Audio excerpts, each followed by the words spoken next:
Against the gods अर्थात देवताओं के विरुद्ध। अध्याय 1271 से 1275। नमस्कार, आप कहानी में खो जाएं उससे पहले चैनल को सब्सक्राइब करें और नोटिफिकेशन ऑन करें। धन्यवाद। अध्याय 1271। चंद्रमा देव क्षेत्र की यात्रा। सितारा देव सम्राट पहले से ही आयामी गहन गठन से पहले खड़ा था। उनके बगल में एकमात्र स्टार भगवान स्वर्गीय मूल स्टार गॉड तुमी थे और उनके साथ केवल 4 स्टार गार्ड थे। उनका गठन बेहद सरल था। स्टार गॉड दायरे के लिए मून गॉड दायरे निश्चित रूप से एक महान जगह नहीं थी, इसलिए वे मून गॉड दायरे को किसी भी प्रकार का चेहरा देने के लिए बिल्कुल तैयार नहीं थे। ये बिल्कुल स्पष्ट था कि इस बार स्टार गॉड सम्राट के जाने का कारण स्वयं ये देखना था कि यह रहस्यमय मून गॉड महारानी वास्तव में कौन थी। चंद्रमा देव सम्राट को इतनी दूर तक ले जाने में सक्षम होने के लिए किसी को भी संदेह नहीं था कि अमावस्या देवता महारानी निश्चित रूप से एक असाधारण व्यक्ति थी। दूसरी ओर जब वह युचे को स्टार गॉड दायरे में लाया था तो शाश्वत स्वर्ग गॉड सम्राट ने जो समय सीमा दी थी वह 15 दिन थी।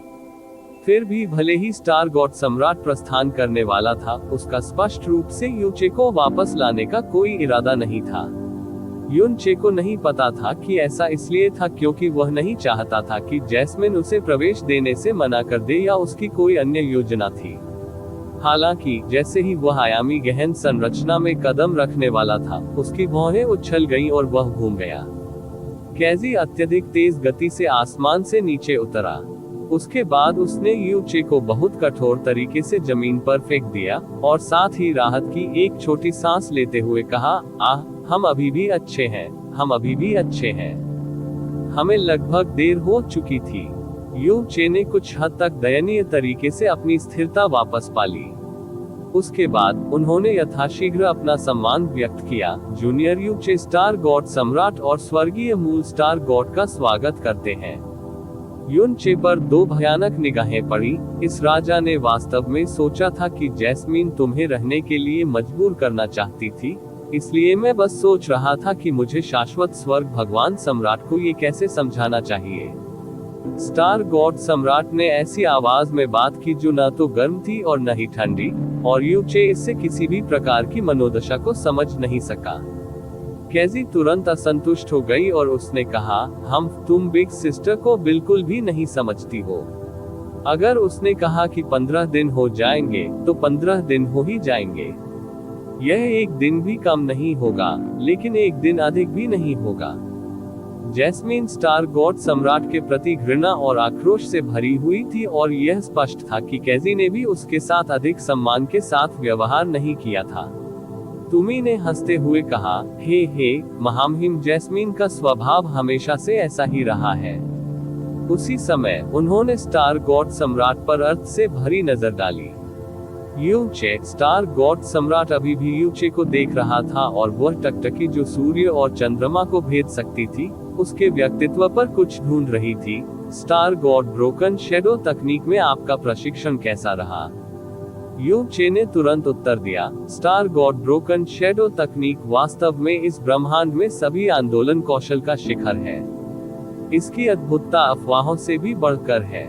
ये कनिष्ठ इतना भाग्यशाली था कि हेवनली स्लॉटर स्टार भगवान ने व्यक्तिगत रूप से इसे मुझे प्रदान किया। हालांकि अवधि बहुत कम थी और मेरी अपनी प्रतिभा सीमित थी, इसलिए मैं केवल बुनियादी अवधारणाओं को ही समझ पाया, लेकिन इससे मुझे पहले ही सबसे बड़ी संतुष्टि मिल गई। तो यह अच्छा है। स्टार गॉड सम्राट ने शांति से सिर हिलाया। स्टार गॉड ब्रोकन शेडो तकनीक के अलावा क्या आपको कुछ और हासिल हुआ? युनचे ने बिना किसी हिचकिचाहट या विषय से बचने की किसी भी कोशिश के बिना कहा, ये जूनियर भी काफी भाग्यशाली था कि महामहिम कैजी ने मुझे हेवनली वुल्फ हिल गॉड का टॉम प्रदान किया।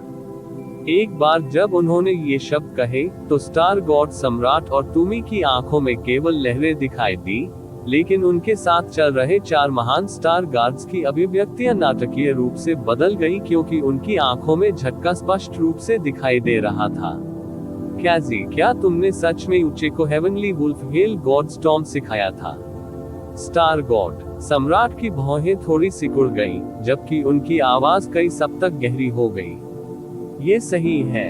कैजी के चेहरे की अभिव्यक्ति से संकेत मिलता है कि वह उस सवाल से बिल्कुल भी परेशान नहीं थी। ऐसा लग रहा था जैसे उसने एक साधारण, सामान्य रोजमर्रा की चीज की हो। जैसा कि उसने उत्तर दिया, बड़ी बहन ने मुझसे उसे सिखाने के लिए कहा, इसलिए मैंने उसे निश्चित रूप से सिखाया। हालांकि बिग ब्रदर युन चे वास्तव में स्वर्ग का बच्चा कहलाने के पात्र है। मैंने मूल रूप से सोचा था कि वह निश्चित रूप से सक्षम नहीं होगा इसे सीखे, क्योंकि उसके पास स्वर्गीय भेड़िए की दिव्य शक्ति नहीं थी। लेकिन किसने सोचा होगा कि उसने न केवल इसे सीखा, बल्कि इसे बहुत जल्दी भी सीख लिया। इसमें कोई आश्चर्य नहीं कि बिग सिस उसे इतने दिनों तक स्टार गॉड पैलेस में रहने देने को तैयार थी। उद्धरण चिन्ह ... उद्धरण चिन्ह। कैजी को अपनी मनमोहक आवाज में 4 शब्द बिग ब्रदर यू चे कहते हुए सुनकर यू चे को अपने पूरे शरीर में एक अजीब सी भावना महसूस हुई। क्या ऐसा हो सकता है कि उसे उसके बुलाने की आदत हो गई हो? वह अब तक जीजा जी। स्टार गॉड सम्राट ने कैजी को एक समतल नजर से देखा, इससे पहले कि वह अपनी नजर युनचे की ओर घुमाए। थोड़ी देर की चुप्पी के बाद उन्होंने पूछा, चूंकि जैस्मिन ने कैजी से आपको heavenly wolf hell god storm सिखाने के लिए कहा था, तो क्या उसने आपसे और कैजी से भी पूछा था? मेरे राजा, समय नजदीक आ गया है, बेहतर होगा कि हम थोड़ा पहले ही निकल जाएं। हेवनली ओरिजिन स्टार गॉड तुमी ने अचानक स्टार गॉड सम्राट की बात काटते हुए कहा। साथ ही उसने अपना सिर बहुत ही हल्के से हिलाया। स्टार गॉड सम्राट की आंखों में एक अजीब और जटिल रोशनी चमकी, लेकिन उसके बाद वो पलट गया और पूछताछ की अपनी पिछली पंक्ति को आगे नहीं बढ़ाया। ये भी ठीक है, चलो फिर चलते हैं। कैजी को अपने दिल में आश्चर्य की हल्की भावना खिलती हुई महसूस हुई। यू चे की भौहें फड़कने लगी क्योंकि वह हैरान हो गया। जैस्मीन के स्वयं के शब्दों के अनुसार उसने स्टार गॉड सम्राट को पहले ही बता दिया था कि वह कैजी की शादी यू चे से करने जा रही है, चाहे वह इसके लिए सहमत हो या नहीं। युन चे ने भी स्टार गॉड सम्राट के सवालों के जवाब पहले से ही सोच रखे थे, लेकिन इतना बड़ा मामला हो चुका था और वह वास्तव में इस सब के बारे में नहीं पूछने वाला था। स्वर्गीय मूल स्टार भगवान का व्यवधान स्पष्ट रूप से जानबूझकर किया गया था ताकि उन शब्दों को काट दिया जा सके और स्टार भगवान सम्राट को इस मामले के बारे में बात जारी रखने की अनुमति न दी जा सके। स्टार भगवान सम्राट केवल एक पल के लिए झिझके थे और उन्होंने नहीं पूछा उसके बाद कोई और प्रश्न। क्या हो रहा था? इससे कोई फर्क नहीं पड़ता कि आपने इसे किस कोण से देखा, ये कुछ ऐसा था जो निश्चित रूप से घटित नहीं होना चाहिए। किसी भी मामले में युन चे स्वर्ग का बच्चा था जिसे विभिन्न महान राजा क्षेत्रों ने अपने पक्ष में आकर्षित करने की कोशिश की थी, और यहाँ तक कि देवी स्वयं उससे शादी करना चाहती थी। इसलिए स्टार भगवान सम्राट की सबसे सामान्य प्रतिक्रिया होगी, इस मामले का उपयोग उसे स्टार गॉड दायरे में बने रहने के लिए मनाने के लिए किया जाएगा। इसके बजाय उसने इसे जबरन क्यों टाला? क्या ऐसा हो सकता है कि उसे ऐसा लगे कि समय सही नहीं था? जैसे ही युन चे ने इस बारे में सोचा, वे पहले ही आयामी गहन संरचना में कदम रख चुके थे और सफेद रोशनी के एक समूह ने तुरंत युन चे को अपने भीतर समा लिया। सफेद रोशनी खत्म होने से पहले आखिरी क्षण में युन चे ने कैजी को एक गर्म और हल्की मुस्कान दी, मानो वह अलविदा कह रहा हो। उनके अनुसार अगली बार वे अब से 3000 साल बाद मिलेंगे। राजा क्षेत्र की शक्ति का उपयोग करके बनाई गई एक आयामी गहन संरचना स्वाभाविक रूप से असाधारण थी, इसलिए भले ही स्टार गॉड क्षेत्र अनंत स्वर्ग क्षेत्र से बहुत दूर था, आयामी टेलीपोर्टेशन केवल कुछ ही सांसों तक चला। सफेद रोशनी खत्म हो जाने के बाद अनंत स्वर्ग क्षेत्र से संबंधित सघन आध्यात्मिक ऊर्जा उनसे मिलने के लिए दौड़ पड़ी। यू चे ने अपना सिर उठाया और अनंत स्वर्ग टॉवर की ओर देखा, जो आकाश की ओर बढ़ रहा था। उसका दिल एक क्षणिक उदासी से अभिभूत था।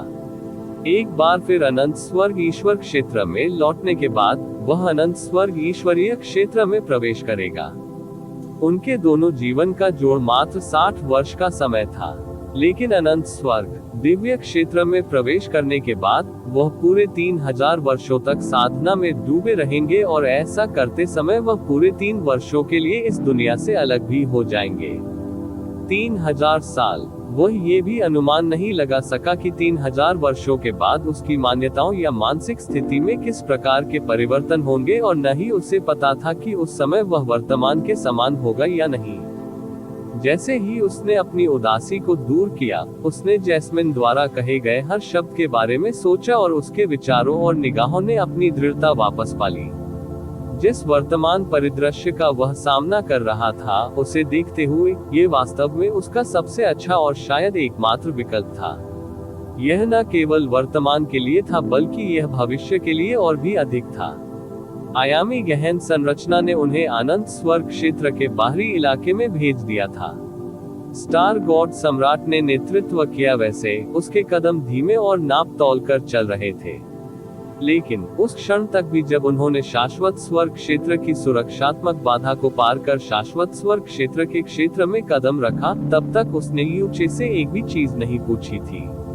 उनके अनंत स्वर्ग क्षेत्र में प्रवेश करने के बाद स्टार भगवान सम्राट रुके और अंत में घूमे और बोले, यूचे, जिस क्षण हमने इस क्षेत्र में प्रवेश किया, शाश्वत स्वर्ग भगवान सम्राट को पहले से ही पता चल गया था कि आप उनके दायरे में लौट आए हैं। स्वर्ग द्वारा चुने गए हजारों बच्चों में से एक के रूप में आपके पास चंद्रमा देवता सम्राट के विवाह समारोह में भाग लेने की योग्यता है। हालांकि इस बार मून गॉड सम्राट, उस बुरे व्यक्ति ने इतने सारे लोगों को आमंत्रित किया, इसलिए आपके स्नो सॉन क्षेत्र को भी निमंत्रण मिलना चाहिए था। क्या आप अनंत स्वर्ग क्षेत्र का पालन करने या अपने स्वयं के संप्रदाय का पालन करने के लिए तैयार हैं? यू चे ने बिना हिचकिचाए जवाब दिया, ये कनिष्ठ वहां अपने संप्रदाय के साथ जाने का इरादा रखता है। ये भी ठीक है। स्टार गॉड सम्राट ने अपना सिर हिलाया। जिंगलिंग, यू चे को वापस ले जाओ जहां स्नो सॉन क्षेत्र रहता है। हाँ, जिंगलिंग ने आदेश प्राप्त करते हुए कहा। स्टार गॉड सम्राट ने बोलना जारी नहीं रखा, वह केवल टुमी और अन्य 3 स्टार गार्ड्स के साथ चले गए। युन चे को स्वर्ग के बच्चे की उपाधि से सम्मानित किया गया था और उसके सिर पर अनगिनत अन्य विश्व चौंकाने वाले प्रभामंडल भी थे, इसलिए उसे निश्चित रूप से युवा गहन अभ्यासी जो एक मध्य सितारा क्षेत्र से आया था के रूप में नहीं माना जा सकता था। भले ही स्टार गॉड सम्राट ने यू चे के साथ एक अजीब सी उदासीनता का व्यवहार किया, फिर भी उन्होंने उसे एक महान चेहरा दिया। उन्होंने व्यक्तिगत रूप से एक स्टार गार्ड को निर्देश दिया था और वह स्टार गार्ड का प्रमुख था उसे व्यक्तिगत रूप से वापस ले जाने के लिए। भाई जिंगलिंग, हम फिर मिलेंगे। अब जब स्टार गॉड सम्राट ने उसका साथ छोड़ दिया था, यूचे को लगा कि उस पर दबाव नाटकीय रूप से कम हो गया है और वह जिंगलिंग का अभिवादन करते हुए मुस्कुराया। हालांकि उसके दिल में एक बार फिर संदेह पैदा हो गया। जिंगलिंग जैस्मीन के स्टार गार्ड्स का प्रमुख था, लेकिन ऐसा लगता था कि स्टार गॉड सम्राट जब भी यात्रा करता था तो उसे अपने साथ लाना पसंद करता था। जब उन्होंने प्रोफाउंड गॉड कन्वेंशन में भाग लिया था तो वह उसे अपने साथ लाए थे, और इस बार जब वे मून गॉड दायरे की यात्रा कर रहे थे तो वह अपने साथ केवल 4 स्टार गार्ड लाए थे और जिंगलिंग को एक बार फिर उनमें शामिल किया गया था। हालांकि ये संदेह केवल एक पल के लिए ही रहा और युन चे ने इसे दिल पर नहीं लिया। जिंगलिंग ने युन चे को एक सुंदर और विनम्र प्रणाम किया। सर यू, कृपया। अनंत स्वर्ग देव क्षेत्र में लौटने के बाद यू चे की मानसिक स्थिति और लक्ष्य पूरी तरह से अलग थे। दोनों व्यक्ति साथ साथ चलते हुए उस ओर बढ़े जहां स्नो सॉन क्षेत्र रह रहा था। लंबे समय तक झिझकने के बाद जिंगलिंग आखिरकार खुद को ये पूछने से नहीं रोक सका, सर यून, क्या महारानी कैजी ने वास्तव में आपको हेवनली वुल्फ हिल गोडस्टॉर्म प्रदान किया था? प्रश्न उसके होठों से निकल जाने के बाद जिंगलिंग ने तुरंत बहुत क्षमा प्रार्थी स्वर में कहा, मेरा विनम्र स्वभाव इस समाचार से केवल स्तब्ध और चकित था। अगर मैंने आपको किसी भी तरह से ठेस पहुंचाई है तो मैं सर यून से माफी मांगता हूँ। यू चे ने अपना सिर हिलाते हुए मुस्कुराते हुए कहा, भाई जिंगलिंग, आपको इस हद तक जाने की जरूरत नहीं है। बेशक ये बात सच है। मेरा मतलब है, मैं स्टार गॉड सम्राट से इस तरह कुछ छल करने या छिपाने की हिम्मत कैसे कर सकता हूँ? जिंगलिंग ने प्रशंसात्मक आह भरते हुए कहा, विभिन्न लॉर्ड स्टार देवताओं की दिव्य समाधियों को बाहरी लोगों को देने से मना किया गया है। ये सोचकर कि सर यून पर इतना बड़ा उपकार किया जाएगा, ये सचमुच मुझे आश्चर्य में डाल देता है। इसके अलावा जब मेरे विनम्र स्वभाव ने लॉर्ड स्टार गॉड सम्राट का अवलोकन किया, तो वह इस बात से बिल्कुल भी नाखुश नहीं दिखे।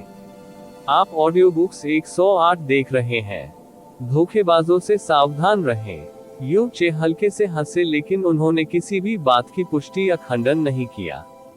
जिंग लिंग ने उसकी ओर देखा और प्रशंसा में चिल्लाना जारी रखा, पूरी दुनिया जानती है कि सर यून स्वर्ग का बच्चा है, जिसे स्वयं स्वर्ग ने चुना था। कोई ऐसा व्यक्ति जिसे 9 क्लेशों के बाद बपतिस्मा दिया गया हो। एक ऐसी घटना जो पहले कभी नहीं हुई थी, आज तक देखा गया है।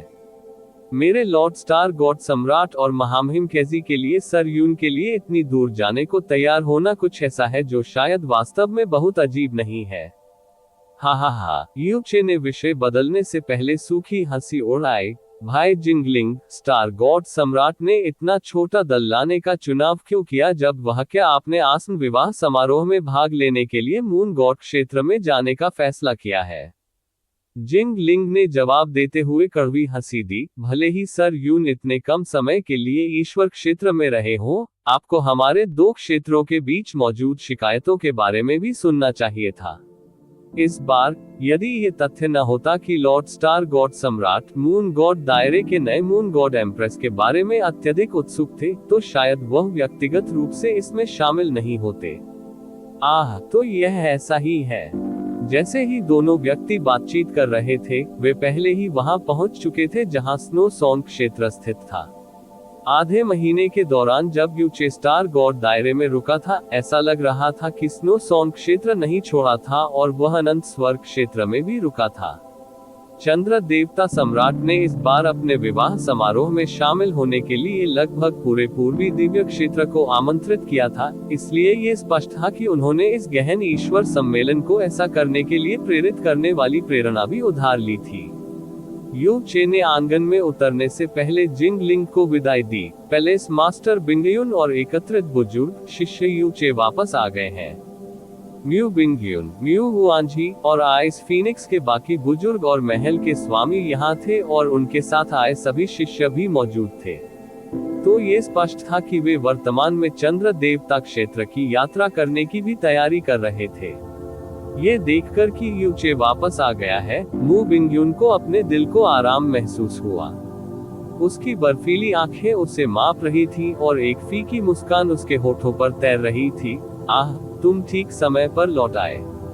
इसके अलावा आपकी वर्तमान उपस्थिति को देखकर ऐसा लगता है कि आपने आखिरकार अपने दिल की इच्छा पूरी कर ली है। युन चे ने मुस्कुराते हुए कहा, न केवल मुझे वह मिला जो मैं चाहता था, बल्कि मुझे एक बहुत ही अप्रत्याशित इनाम भी मिला। उसके शब्द कृतज्ञता से भरे हुए थे, क्योंकि उसने आखिरकार जैस्मीन से मिलने की अपनी इच्छा पूरी कर ली थी और उसके साथ शाश्वत प्रतिज्ञा भी ले ली थी। ये सब कुछ ऐसा था जो काफी हद तक म्यू बिंगयुन के कारण था। ईश्वर क्षेत्र में उन्होंने जो पहला कदम उठाया, वह मू बिंगयुन द्वारा उन्हें लाने के कारण भी था।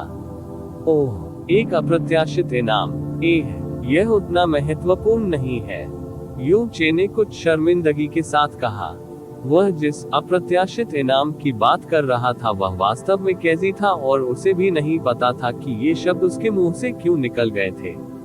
जैसे ही उन्होंने पृष्ठभूमि में कई बुजुर्गों और शिष्यों को देखा, युन चे ने बहुत धीमी आवाज में कहा, क्या ऐसा हो सकता है कि हम सभी को चंद्रमा देव क्षेत्र में जाने की अनुमति हो? ये सही है, म्यू बिंगयुन ने सिर हिलाते हुए कहा। ऐसा लगता है कि चंद्रमा देवता सम्राट इस समय काफी उच्च आत्माओं में है। उन्होंने न केवल लगभग पूरे पूर्वी दिव्य क्षेत्र को आमंत्रित किया, बल्कि उन्होंने मेहमानों की संख्या भी सीमित नहीं की। इसलिए शाश्वत स्वर्ग क्षेत्र में मौजूद सभी लोगों को चंद्र देव क्षेत्र में जाने की अनुमति दी गई है। युन चेन शब्दों से निःशब्द हो गया। तो चंद्रमा देवता सम्राट इस शादी के उत्सव को यथासंभव आडंबरपूर्ण बनाने पर तुले हुए हैं। हम ये भी नहीं जानते कि इस नई देव साम्राज्य का व्यक्तित्व किस प्रकार का है, लेकिन भले ही वह ड्रैगन रानी या देवी जैसी महिला ही क्यों न हो, इसके कारण चंद्र देवता सम्राट को इतनी हद तक जाने का कारण नहीं बनना चाहिए, है ना? इतने वर्षों पहले युवकों के साथ जो हुआ, उसके कारण चंद्रमा देवता सम्राट को अत्यधिक अपमान सहना पड़ा। तो ये स्पष्ट है कि वह कई बार इसे वापस पाने की कोशिश कर रहा है। जहां तक ये प्रश्न है कि वह देव सम्राज्ञी किस प्रकार का व्यक्तित्व है, हमें आज पता चल जाएगा। उन्होंने वे विवाह निमंत्रण 3 वर्ष पहले भेजे थे, जिससे पूर्वी दिव्य क्षेत्र में बड़ा हंगामा मच गया।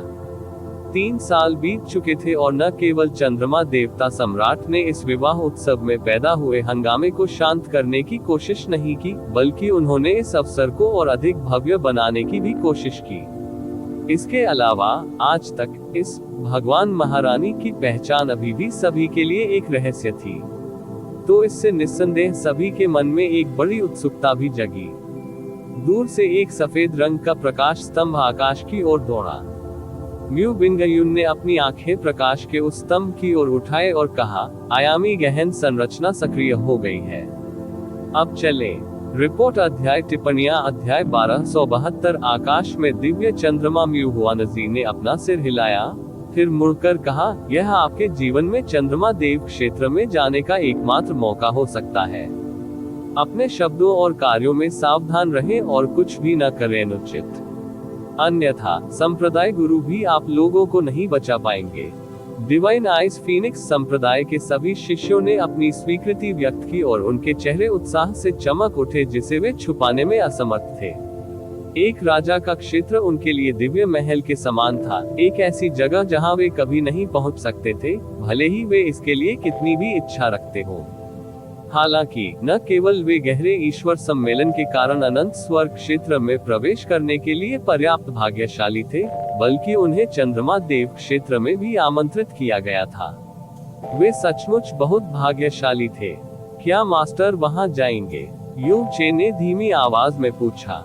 म्यू बिंगयुन ने उत्तर दिया, आपके गुरु ने प्रोफाउंड गॉड कन्वेंशन से परहेज किया क्योंकि वह अपनी वर्तमान खेती को उजागर नहीं करना चाहती थी।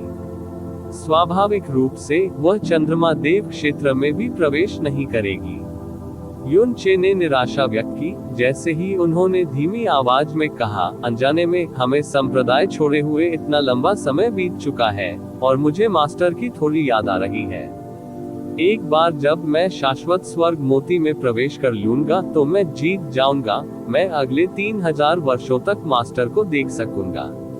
म्यू बिंगयुन ने उसकी ओर देखा, उसकी बर्फीली आंखों में एक जटिल अभिव्यक्ति भरी हुई थी। लेकिन इसके तुरंत बाद वह अचानक अचंभित हो गई। क्या आपने अभी कहा? आप शाश्वत स्वर्ग मोती में प्रवेश करने जा रहे हैं? एमेन। यू चे ने पुष्टि में सिर हिलाया। उसने मुझे चेतावनी दी। कॉन्फेड गॉड बैटल के दौरान मैंने जो सनसनी पैदा की वह मेरी कल्पना से कहीं अधिक गंभीर है। मेरी वर्तमान स्थिति को देखते हुए अब ये सवाल नहीं है कि मैं अनंत स्वर्ग मोती में प्रवेश करना चाहता हूँ या नहीं। मेरे लिए पहले से ही कोई अन्य विकल्प नहीं बचा है।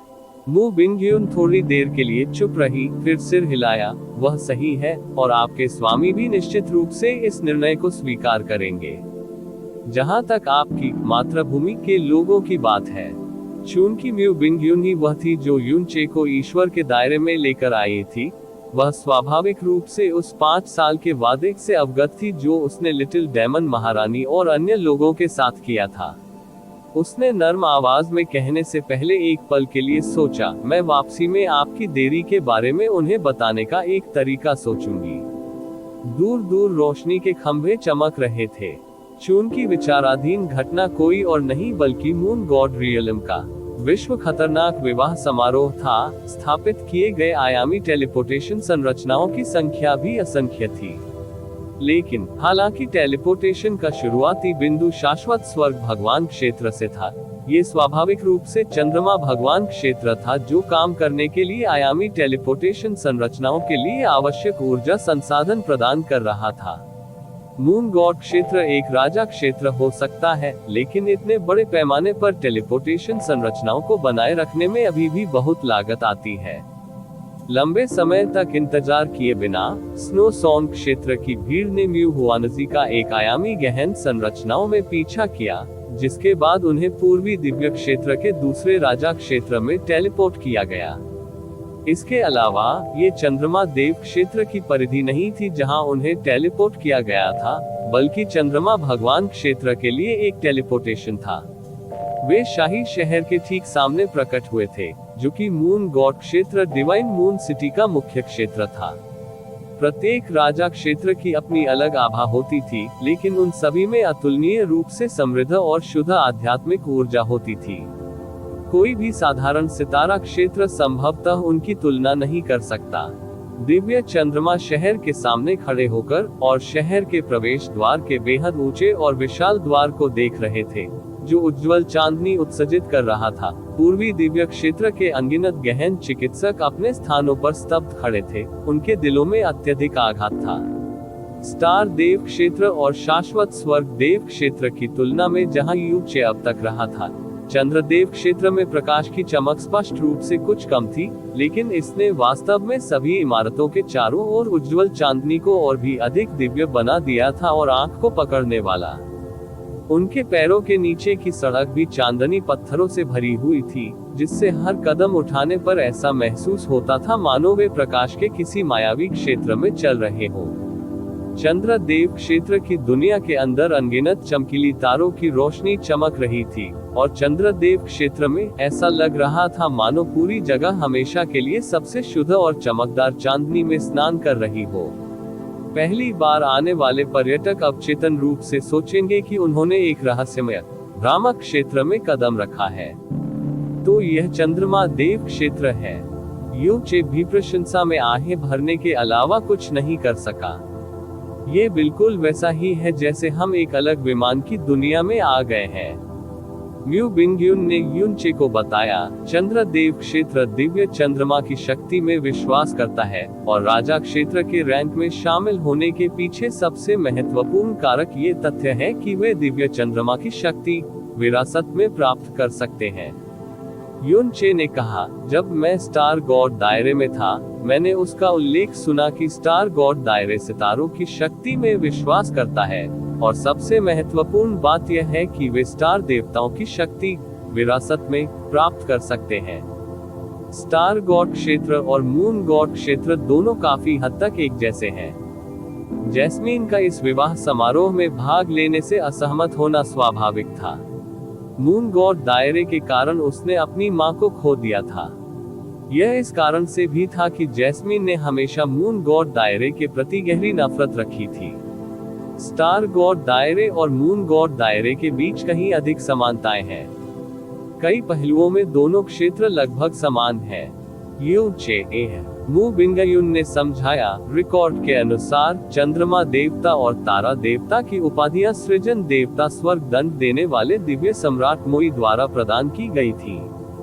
प्रत्येक में कुल 12 तारा और चंद्रमा देवता थे, जिनमें से सभी अधीनस्थ थे उसे।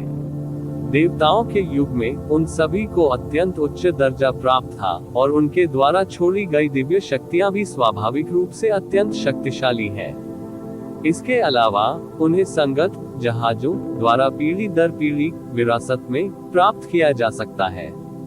यू चे ने पहली बार ऐसी चीजों के बारे में सुना था।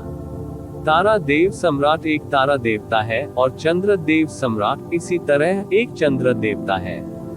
सभी तारा देवताओं के पास अपने तारा रक्षक होते हैं, और प्रत्येक चंद्र देवता के पास भी अपने चंद्र रक्षक होते हैं। तारा और चंद्रमा देवताओं का प्रतिस्थापन, साथ ही उनकी शक्तियों को प्राप्त करने के पैटर्न और तरीके भी बिल्कुल समान है। दूसरे शब्दों में, उनकी मूल ऊर्जा में अंतर के अलावा, एक में स्टार भगवान की शक्ति और दूसरे में चंद्रमा भगवान की शक्ति थी, उनके बीच कोई अंतर नहीं था। इतनी सारी समानताएं होने के बावजूद, सगे भाइयों की तरह एक दूसरे से गहराई से जुड़े होने की बात तो दूर, वे वास्तव में नश्वर दुश्मन बन गए हैं। युन चे ने अपना सिर हिलाया, ऐसा लग रहा था जैसे वह आहें भर रहा हो। दो क्षेत्रों की ऊर्जा और संरचना समान हो सकती है, लेकिन किसी व्यक्ति का हृदय हमेशा एक जैसा रहना असंभव है। म्यू बिंगयुन ने उदासीन स्वर में कहा, हमारे जैसे लोग राजा क्षेत्रों जैसे उच्च स्तरीय अस्तित्वों के बीच संघर्ष पर चर्चा और मूल्यांकन करने की स्थिति में नहीं है। चलो शहर में प्रवेश करें। जैसे ही म्यू बिंगयुन ने अपनी बात खत्म की, उनकी आंखों के सामने की जगह चमक उठी। कहीं से धुंधली रोशनी की एक परत छिटकी, जिसने पूरी दुनिया को चंद्रमा की स्पष्ट और उज्ज्वल रोशनी में ढक दिया। यू चे ने अवचेतन रूप से अपना सिर उठाया, और यही वह क्षण था जब उसके चारों ओर आश्चर्य की तेज चीखें गूंज उठी जो लंबे समय तक गायब नहीं हुई। किसी समय दूर आकाश में एक चमकता हुआ सफेद चांद दिखाई दिया। यह आकाश में स्थित था, जो दिव्य चंद्रमा शहर के ठीक ऊपर था, और इसकी रोशनी पीली, घनी और कोमल थी। जिस तरह से इसने पूरे दिव्य चंद्रमा शहर को रोशन किया, उससे ऐसा लग रहा था मानो यह चांदनी में एक मायावी शहर है, जिसे आप केवल सपनों में ही देख पाएंगे। आकाश में दिव्य चंद्रमा, ये वास्तव में आकाश में दिव्य चंद्रमा है। यू चे ने आश्चर्य की ऐसी ही अनगिनत चीखें सुनी। उसके बगल में मू बिंगयुन भी आकाश में चंद्रमा को देखते हुए बहुत हल्की आवाज में फुसफुसाए, आकाश में दिव्य चंद्रमा। आकाश में दिव्य चंद्रमा क्या है? यू चे ने पूछा। आकाश में दिव्य चंद्रमा लगातार थोड़ा थोड़ा करके बढ़ रहा था, लेकिन इसकी रोशनी की किरणों में इसके कारण कमजोर होने का कोई संकेत नहीं दिखा, बल्कि और अधिक मजबूत हो गया। दिव्य चंद्रमा के प्रभाव से सारा संसार रहस्यमय एवं भ्रामक प्रतीत होने लगा। युन चे को नहीं पता था कि इस दिव्य चंद्रमा की रोशनी ने न केवल दिव्य चंद्रमा शहर को ढक लिया था, इसके चारों ओर लाखों किलोमीटर का तारा क्षेत्र भी दिव्य चंद्रमा की रोशनी में स्नान कर रहा था। आसपास के सभी तारा मंडलों को भी प्रकाश की चमक में बदलाव का एहसास होने लगा था। जब इन तारा मंडलों के लोगों ने ऊपर देखने के लिए अपना सिर उठाया, तो उन्हें एक नजर में आकाश में दिव्य चंद्रमा दिखाई देने लगा। धीरे धीरे लगभग हर तारा क्षेत्र और पूर्वी दिव्य क्षेत्र के हर कोने के लोगों को एक दिव्य चंद्रमा दिखाई देने लगा। ऊंचा लटका हुआ चंद्रमा देव क्षेत्र की दिशा में वास्तविक चंद्रमा की तुलना में उज्जवल और स्वप्निल चांदनी उत्सर्जित करता है। ऐसा लग रहा था मानो ये पूर्वी दिव्य क्षेत्र, या यहाँ तक कि पूरे देव क्षेत्र में चंद्रमा देव क्षेत्र के जल्द ही होने वाले भव्य आयोजन की घोषणा कर रहा हो। आकाश में दिव्य चंद्रमा की यह घटना इतिहास में अब तक केवल 2 बार हुई है। म्यू बिंगयुन ने धीमी आवाज में यू चे को बताने से पहले दिव्य चंद्रमा से अपनी आंखें फेर ली। पहली बार तब हुआ जब चंद्रमा देव क्षेत्र अस्तित्व में आया। दूसरी बार तब हुआ जब मून गॉड क्षेत्र ने पूर्वी दिव्य क्षेत्र का राजा क्षेत्र बनने की घोषणा की। ये तीसरी बार है। युन चे की आंखें बदल गईं और उसके चेहरे पर आश्चर्य उभर आया। इस दिव्य चंद्रमा का प्रकाश पूरे पूर्वी दिव्य क्षेत्र को कवर कर सकता है, और ऐसा करने के लिए 12 चंद्र देवताओं के संयुक्त प्रयास की आवश्यकता है। अभिलेखों के अनुसार ऐसा तभी होता है जब कोई बड़ी घटना घटती है जो चंद्रमा देव क्षेत्र में भाग्य के निर्णायक मोड़ से संबंधित होती है। दिव्य चंद्रमा उस घटना को दुनिया भर में ज्ञात करने के लिए प्रकट होता है। ये वही मामला था जब आकाश में दिव्य चंद्रमा की घटना पहले भी 2 बार हुई थी। लेकिन आज चंद्रमा देवता सम्राट के विवाह समारोह के दिन आकाश में दिव्य चंद्रमा का दिखना आश्चर्य की बात है। मू बिंगयुन की आंखों का भाव गंभीर हो गया। यह विवाह समारोह शुरू से ही बेहद हाई प्रोफाइल रहा है और लोगों ने इस पर अनगिनत राय बनाई है। लेकिन अब ऐसा लगता है कि यह हर किसी की पहले की अपेक्षा से भी अधिक असाधारण होने वाला है। इस सब के पीछे का कारण निस्संदेह वह रहस्यमय देव साम्राज्य है जो कभी भी सार्वजनिक रूप से सामने नहीं आई। चंद्र देव सम्राट वास्तव में पूरी दुनिया के जीवित प्राणियों को ये बताने के लिए मर रहा है कि वह इस नई देव साम्राज्य से शादी कर रहा है। यू चे के पास शब्द नहीं थे। इसमें और भी बहुत कुछ है, म्यू बिंगयुन ने कहा। यदि आकाश में दिव्य चंद्रमा की घटना केवल तभी प्रकट होती है जब चंद्रमा देव क्षेत्र अपने भाग्य में एक महत्वपूर्ण मोड़ का अनुभव करता है, तो यह नया चंद्रमा भगवान महारानी है। म्यू बिंगयुन ने आगे बोलना जारी नहीं रखा और इसके बजाय गहरी चुप्पी में डूब गया। आखिरकार उससे भी इस बात का अंदाजा नहीं था कि एक महिला वास्तव में पूर्वी दिव्य क्षेत्र के राजा क्षेत्र मून गॉड क्षेत्र के भाग्य में इतना बदलाव कैसे ला सकती है कि इसके लिए उन्हें इसके माध्यम से पूरी दुनिया को अवगत कराना पड़ा। आकाश में दिव्य चंद्रमा, भले ही चंद्रमा देव क्षेत्र ड्रैगन महारानी या देवी से शादी कर रहा हो और भले ही वे दोनों उसकी देव महारानी बनने जा रहे हों, फिर भी यह घटना बिल्कुल भी सामने नहीं आई होगी। आसपास का वातावरण बोझिल हो गया और पूर्वी दिव्य क्षेत्र के सभी गहन अभ्यासी जिन्हें यहाँ टेलीपोर्ट किया गया था, वे वहीं रुक गए। आकाश में दिव्य चंद्रमा को देखकर उन्हें म्यू बिंगयुन की तरह अपने दिलों में संदेह और सदमा महसूस हुआ, और वे दिव्य चंद्रमा शहर के अंदर कदम रखना भी भूल गए जो उनकी आंखों के ठीक सामने था। अब मैं भी इस चंद्रमा देव महारानी के बारे में उत्सुक हो गया हूँ, एक ऐसे व्यक्ति के रूप में जो केवल 3 वर्षों के लिए ईश्वर क्षेत्र में रहा था, और इसलिए उसे चंद्रमा देव क्षेत्र के बारे में लगभग कोई जानकारी या रुचि नहीं थी। आकाश में दिव्य चंद्रमा घटना को देखने पर यूचे को सबसे शांत माना जा सकता था। उन्होंने लापरवाही से एक बेतुका अनुमान लगाया, पैलेस मास्टर बिंगयुन, क्या देव क्षेत्र के राजा क्षेत्रों के राजाओं के बीच एक महिला है? क्या चंद्र देवता सम्राट किसी अन्य राज्य के राजा से विवाह कर सकते हैं? 2 देव सम्राटों के विवाह को एक महान घटना माना जाना चाहिए जो एक राजा क्षेत्र के भाग्य को बदल सकता है। उद्धरण चिन्ह ... हमें इसके बारे में जल्द ही पता चल जाएगा, म्यू बिंगयुन ने उत्तर दिया। चलो अब अंदर चलते हैं। महान बुजुर्ग, मैं शिष्यों की सुरक्षा का ख्याल रखने में आपको परेशान करूंगा। ये चंद्रमा देव क्षेत्र है, कोई सामान्य स्थान नहीं। म्यू जुआनयन ने म्यू बिंगयुन को अकेले यूचे की हमेशा अच्छी देखभाल करने का काम सौंपा था। डिवाइन मून सिटी उतना बड़ा नहीं था, लेकिन एक राजा क्षेत्र के मुख्य शहर के रूप में ये ईश्वर क्षेत्र के पवित्र स्थानों में से एक पवित्र स्थान था। शहर के अंदर घूमते हुए, यहाँ तक कि एक क्षेत्र के राजा, जिन्हें अपने जीवन में अनगिनत परीक्षणों और परिवर्तनों का अनुभव करना चाहिए था, अब चेतन रूप से अपनी गति को धीमा कर देंगे और अपनी सांस को रोक देंगे। उन युवा गहन अभ्यासियों का तो जिक्र ही नहीं किया जाएगा जिन्होंने कभी भी होने की असाधारण आशा को संजोया नहीं था। चंद्रमा देव क्षेत्र में प्रवेश करने में सक्षम स्नो सॉन्ग क्षेत्र के सभी शिष्य उनके पीछे पीछे चल रहे थे। कई बुजुर्ग और महल के स्वामी, वे लगातार इधर उधर देख रहे थे, उत्साहित भी हो रहे थे और डर भी रहे थे। स्नो सॉन्ग क्षेत्र में वे दिव्य आइस फीनिक्स संप्रदाय के विशिष्ट शिष्य थे, जिन्हें सभी गहन अभ्यासकर्ता देखते थे और अत्यधिक प्रशंसा करते थे, लेकिन वे बहुत स्पष्ट थे कि दिव्य चंद्रमा शहर में प्रवेश करना है, या यहाँ तक कि यहाँ की हवा में सांस लेना है, उनके लिए एक स्वर्गीय उपहार की तरह था। दिव्य चंद्रमा की रोशनी में स्नान करते हुए स्नो सॉन्ग दायरे का समूह उस स्थान पर पहुंचा था जहां विवाह समारोह आयोजित करने की योजना बनाई गई थी। सबसे आगे 2 लोग थे जो समान दिखने वाले चांदी हल्के कवच पहने हुए थे, जो मेहमानों का स्वागत कर रहे थे। हालांकि उनकी आंखों में उदासीन भाव एक भयावह और हावी होने वाला एहसास दे रहा था।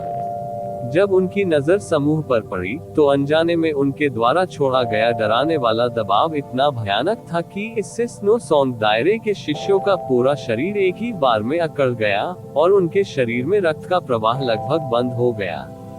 ये 2 लोग चंद्रमा देवता क्षेत्र के चंद्रमा रक्षक हैं, म्यू बिंगयुन ने धीमी आवाज में कहा। चंद्र रक्षक महान चंद्र देवताओं या चंद्र देवदूतों के अधीनस्थ थे। हालांकि वे केवल अंगरक्षक थे, फिर भी उनका रुतबा बहुत ऊंचा था। वे केवल महान चंद्र देवताओं और चंद्र देवदूतों से हीन थे और स्टार गॉड दायरे में स्टार गार्ड के समकक्ष थे। जो लोग स्टार गार्ड बन सकते थे, उनके पास कम से कम दैवीय राजा क्षेत्र की ताकत थी, जो निचले क्षेत्र के राजा के समान थी। उच्च स्तरीय रक्षक जो महान चंद्र देवताओं के पक्ष में निकटता से सेवा कर सकते थे, वे सभी दिव्य संप्रभु क्षेत्र में थे। उनमें से कोई भी मध्य सितारा क्षेत्र के राजा के बराबर था। इससे पता चला कि वास्तव में राजा क्षेत्र कितना भयानक था। चंद्र देवता सम्राट की स्थिति को देखते हुए उनके लिए मेहमानों का व्यक्तिगत रूप से स्वागत करना स्वाभाविक रूप से असंभव था। इस उद्देश्य के लिए 2 महान चंद्र रक्षकों को भेजना पहले से ही अधिकांश गहन अभ्यासकर्ताओं को भय से कांपने या यहाँ तक कि बेहद खुश महसूस करने के लिए पर्याप्त था। आप ऑडियो बुक्स 108 देख रहे हैं। धोखेबाजों से सावधान रहें। म्यू बिंगयुन आगे बढ़ी और थोड़ा झुककर अभिवादन किया, इससे पहले कि उसने निमंत्रण कार्ड और बधाई उपहार 2 महान चंद्रमा रक्षकों को सौंप दिया। चंद्रमा रक्षकों को मिला बधाई उपहार। उनके भावों में कोई बदलाव नहीं आया क्योंकि उनकी दिव्य भावना निमंत्रण कार्ड पर छा गई। हम स्नो सॉन्ग के सम्मानित अतिथियों का स्वागत करते हैं। कृपया अपने आप को अंदर सहज रखें। जब राजा क्षेत्र और ऊपरी क्षेत्र के लोग आते थे तो चंद्र रक्षक ऊंचे स्वर में इसकी घोषणा करते थे और एक परिचारक विशेष रूप से उन्हें अंदर मार्गदर्शन करता था। राजा क्षेत्र के मेहमानों को मुख्य हॉल के अंदर लाया जाता था और चंद्रदेव सम्राट व्यक्तिगत रूप से मुख्य हॉल के सामने उनका स्वागत करते थे, जबकि ऊपरी तारा क्षेत्र के मेहमानों को बाहरी हॉल के अंदर लाया जाता था जहां 2 चंद्रदेव दूत थे उनका स्वागत करें। जहां तक मध्य और निचले सितारा लोकों के मेहमानों का सवाल है, चूंकि उनके आगमन की भी घोषणा नहीं की जा रही थी, इसलिए उन्हें मुख्य हॉल या बाहरी हॉल के अंदर लाना असंभव था। वे केवल वही सीटें ले सकते थे जो बाहरी हॉल के बाहर व्यवस्थित थी। उपचार में इतना अतुलनीय स्पष्ट अंतर होने पर भी किसी के मन में असंतोष या आक्रोश की शिकायत नहीं हुई। ऐसा इसलिए था क्योंकि ताकतवर लोगों के पास उस इलाज का आनंद लेने की योग्यता थी जिसके वे हकदार थे, और कमजोरों को अपने साथ मिले इलाज को सहना चाहिए था। ये ईश्वर क्षेत्र के हर स्तर पर जीवित रहने का सबसे बुनियादी नियम था। म्यू बिंगयुन ने हल्के से अपना सिर हिलाया क्योंकि वह स्नो सॉन्ग दायरे से लोगों को अंदर ले जा रही थी। इसी समय चंद्रमा के रक्षकों में से एक ने अचानक अपनी भौहें उठाई। स्नो सॉन्ग क्षेत्र, जरा ठहरिए। चंद्र रक्षक समूह की ओर मुड़ा, जैसा कि उसने थोड़ी जल्दी आवाज में कहा। उनकी नजर सीधे यूचे पर पड़ी। क्या ये सर यूचे हो सकते हैं? युनचे ने पलटकर स्वीकारोक्ति में सिर हिलाया। इस विनम्र व्यक्ति को वास्तव में ऐसा कहा जाता है। क्या आपके पास मेरे लिए कोई निर्देश है? उनकी पहचान की पुष्टि करने के बाद 2 चंद्र रक्षक जो अब तक उदासीनता से काम कर रहे थे, उन्होंने तुरंत एक कदम आगे बढ़ाया और गहराई से झुकते हुए कहा, भगवान सम्राट ने व्यक्तिगत रूप से निर्देश दिया है कि सर यून को एक सम्मानित अतिथि के रूप में माना जाए और मुख्य के अंदर लाया जाए। बड़ा कमरा, प्रतिवेदन अध्याय टिप्पणियां अध्याय 1273। मेरा योग्य दामाद मुख्य हॉल में बैठने की जगह सबसे विशेषाधिकार प्राप्त लोगों के लिए थी, जहां केवल राजा क्षेत्र के लोगों को ही बैठने की अनुमति थी। यहाँ तक कि ऊपरी सितारा लोकों के मेहमानों के पास भी वहां जाने की योग्यता नहीं थी। स्नो सॉन्ग क्षेत्र के सभी लोग अचानक हुए घटनाक्रम से स्तब्ध रह गए, लेकिन इसके तुरंत बाद उन्हें अपने दिलों में बहुत अधिक आश्चर्य महसूस नहीं हुआ, और इसके बजाय उन्होंने इसे केवल स्वाभाविक पाया। ऐसा इसलिए था क्योंकि यूचे निश्चित रूप से अब स्नो सॉन्ग दायरे का एक साधारण शिष्य नहीं था। कॉन्फेड गॉड बैटल में उनके शानदार प्रदर्शन ने पूरे गॉड क्षेत्र को बेहद उत्तेजित कर दिया था। न केवल देव सम्राट बल्कि स्वयं ड्रैगन सम्राट की भी उसे अपने साथ जोड़ने की तीव्र इच्छा थी। उनके जैसे किसी व्यक्ति के लिए मून गॉड दायरे से इस तरह का अधिमान्य उपचार प्राप्त करना बिल्कुल उचित होगा, लेकिन हर किसी को आश्चर्यचकित करते हुए युनचे ने स्पष्ट रूप से इनकार करते हुए अपना सिर हिलाया और माफी मांगते हुए कहा, मैं आपके दयालु इरादों के लिए चंद्रदेव सम्राट और आप दोनों का बहुत आभारी हूँ, लेकिन चूंकि यह विनम्र एक है स्नो सॉन्ग क्षेत्र के शिष्य, मुझे अपने संप्रदाय के अन्य लोगों के साथ बैठना चाहिए। दोनों चंद्र रक्षकों ने आश्चर्य व्यक्त किया, लेकिन उन्होंने आगे जोर नहीं दिया। उस स्थिति में हम सरयू की इच्छा का सम्मान करेंगे। यदि सर यून के पास हमारे लिए कोई निर्देश है तो कृपया बिना किसी हिचकिचाहट के हमें बेझिझक बताएं। कृपया दर्ज करें। स्नो सॉन्ग दायरे के सदस्यों ने भी अपने रवैये में बदलाव और अपनी सम्मानजनक आवाज से सम्मानित महसूस किया। म्यू बिंगयुन के बगल में युनचे को देखकर, जो सामने खड़ा था, उन सभी ने अपने दिलों में भावना के साथ गहरी आह भरी। जब वह 3 साल पहले संप्रदाय में आया था, तब वह बिल्कुल भी आकर्षक नहीं था, लेकिन अब वह इतनी ऊंचाइयों तक पहुंच गया था कि वह पहले से ही संप्रदाय के सभी लोगों और यहाँ तक कि स्नो सॉन्ग क्षेत्र से भी आगे निकल गया था। वह अकेले ही स्नो सॉन्ग क्षेत्र का सबसे बड़ा गौरव बन गया था। भाइयों, यहाँ पर जैसे ही वह उस स्थान में दाखिल हुआ, उसने हुओपोन की खुशी भरी चीख सुनी। फ्लेम गॉड ड्रीम के लोग पहले ही अपनी जगह पर बैठ चुके थे और केवल हुओ रूली, यान जुएहाई और हुओ पोन ही मुख्य मेज पर बैठे थे। कॉन्फेड गॉड बैटल के बाद स्नो सॉन्ग दायरे और फ्लेम गॉड दायरे के बीच संबंध इस तथ्य के कारण सूक्ष्मता से बदल गया था कि यूचे के पास गोल्डन क्रो और फीनिक्स दोनों की शक्तियां थी। यूचे ने कोई आपत्ति नहीं दिखाए और म्यू बिंग्यून और म्यू हुआनजी के साथ उनकी ओर बढ़े, क्योंकि वे एक ही मुख्य मेज पर बैठे थे। अपने चारों ओर देखने पर पता चला कि वह स्थान पहले से ही कई मिलियन लोगों से खचाखच भरा हुआ था। दोनों पक्षों ने एक दूसरे का अभिवादन किया, जिसके बाद हुओ पोन ने अधीरता से पूछा, भाई यू, स्टार गॉड क्षेत्र किस तरह की जगह है? क्या ये भी चंद्रमा देव क्षेत्र की तरह भ्रामक प्रतीत होता है? युन चे ने अपना सिर हिलाया। चंद्रमा भगवान क्षेत्र चांदनी से ढका हुआ है और स्टार भगवान क्षेत्र का आकाश पूरी तरह से सितारों से ढका हुआ है। अब इसके बारे में सोचने पर यह निश्चित रूप से एक भ्रामक एहसास भी देता है। फिर क्या आपने स्टार गॉड्स ब्रोकन शैडो सीखा है? मुझे इसके अभ्यास में कुछ सफलता मिली है। क्या स्वर्गीय वध सितारा भगवान ने वास्तव में आपको व्यक्तिगत रूप से सिखाया है? स्वर्गीय वध सितारा भगवान कैसा दिखता है?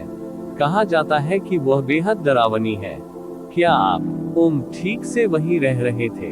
उद्धरण चिन्ह ... स्वर्गीय वध सितारा भगवान उतना डरावना नहीं है जितना अफवाहें कहती हैं। लेकिन मैंने सुना है कि दैवीय शक्ति विरासत में मिलने के दूसरे वर्ष के दौरान स्वर्गीय वध स्टार भगवान ने चंद्रमा भगवान क्षेत्र के सितारा क्षेत्रों में से एक में हजारों लोगों का नरसंहार किया और उसके बाद खांसी राजा क्षेत्रों के बीच मामलों पर अभिमान पूर्वक चर्चा न करे। हुओ रूली ने धीमी आवाज में हुओ पोन की बात काट दी। ये स्थान चंद्रमा देव क्षेत्र है, आप जानते हैं। उद्धरण चिन्ह ... समझा। हुओ पोन ने आगे बोलना बंद कर दिया। यू चे और हुओ पोन के बीच की बातचीत को सुनकर मू बिंग्योन ने अपने होठों के कोने को थोड़ा ऊपर उठाया। ऐसा कोई नहीं था जो हेवनली स्लॉटर स्टार गॉड और यू चे के बीच बेहद गहरे बंधन को जानता हो या उस पर विश्वास करता हो। यह विश्वास करना और भी कठिन था कि जब यून चे निचले लोकों में सिर्फ 10 साल का लड़का था, तब वह दिन रात इस तारा देवता के साथ जाता था, जिसका देवलोक में बहुत डर था। यू चे, यान जुएहाई ने बहुत धीमे लेकिन गंभीर स्वर में कहा, कुछ तो है, वह मुझे अभी भी नहीं मिला है। देवी ब्रह्मांड की सबसे खूबसूरत महिला हो सकती है, लेकिन अगर आप उसके करीब रहेंगे तो इससे ईर्ष्या के कारण अनगिनत लोग आपसे नफरत करने लगेंगे। इसलिए ब्रह्मा स्वर्ग भगवान सम्राट के प्रस्ताव को अस्वीकार करना आपके लिए सही विकल्प हो सकता है। हालांकि आप ड्रैगन सम्राट और शाश्वत स्वर्ग भगवान सम्राट को क्यों मना करेंगे? ऐसा करने के लिए इस जूनियर के अपने विचार हैं। यू चे ने भी गंभीर स्वर में उत्तर दिया। फीनिक्स लॉ के संबंध के कारण यान जुएहाई अवचेतन रूप से अब यू चे के करीब महसूस करने लगा था। उन्होंने यून चे की ओर देखते हुए कहा, हालांकि मुझे आपकी पसंद के पीछे का कारण नहीं पता है, लेकिन आपको निश्चित रूप से उस सनसनी के प्रभाव को कम नहीं आंकना चाहिए जो आपने कॉन्फेड गॉड बैटल के दौरान पैदा की थी। इन देव सम्राटों द्वारा समर्थित होने के अर्थ को कम आंकना और भी अधिक मूर्खतापूर्ण होगा। आप शायद इसके बारे में नहीं जानते होंगे, लेकिन ईश्वर क्षेत्र के पूरे इतिहास पर विचार करने पर भी कोई ऐसा युवा नहीं हुआ है जो आपके जितना आगे खड़ा हो। यान जुएहाई को ऐसा लग रहा था जैसे वह चीजों को बड़ा चढ़ाकर कह रहा हो, लेकिन किसी ने भी अपने चेहरे पर आश्चर्य नहीं दिखाया। ऐसा इसलिए था क्योंकि वे सभी जानते थे कि उसने सच कहा था। मेरे लिए ये कहना आप लोगों को असहज कर सकता है, लेकिन यू चे का अब कोई अस्तित्व नहीं है जो स्नो सॉन्ग दायरे में हो सकता है। यून चे, बहुत से लोगों की नजर में आप एक मालिकहीन व्यक्ति हैं। मेरा मानना है कि आप अच्छी तरह से जानते हैं कि यदि अनादिकाल का सबसे चमकदार मोती बिना किसी मालिक के सामने आ जाए तो क्या होगा। स्नो सॉन्ग क्षेत्र आपको सुरक्षित नहीं रख सकता है, और आपके लिए खुद को सुरक्षित रखना और भी असंभव है। जिस चीज की आपको अभी सबसे अधिक आवश्यकता है वह है पर्याप्त शक्तिशाली समर्थन या ऐसी पार्टी से संबद्ध होना।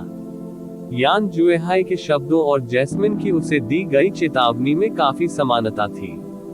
हुओ रूली ने भी धीरे से सिर हिलाया। चाहे वह शाश्वत स्वर्ग भगवान सम्राट का प्रत्यक्ष शिष्य बनना हो या ड्रैगन सम्राट का दत्तक पुत्र बनना, ये दोनों बिल्कुल अच्छे विकल्प हैं। स्नो सॉन्ग दायरे की ओर से किसी ने भी खंडन में कुछ नहीं कहा।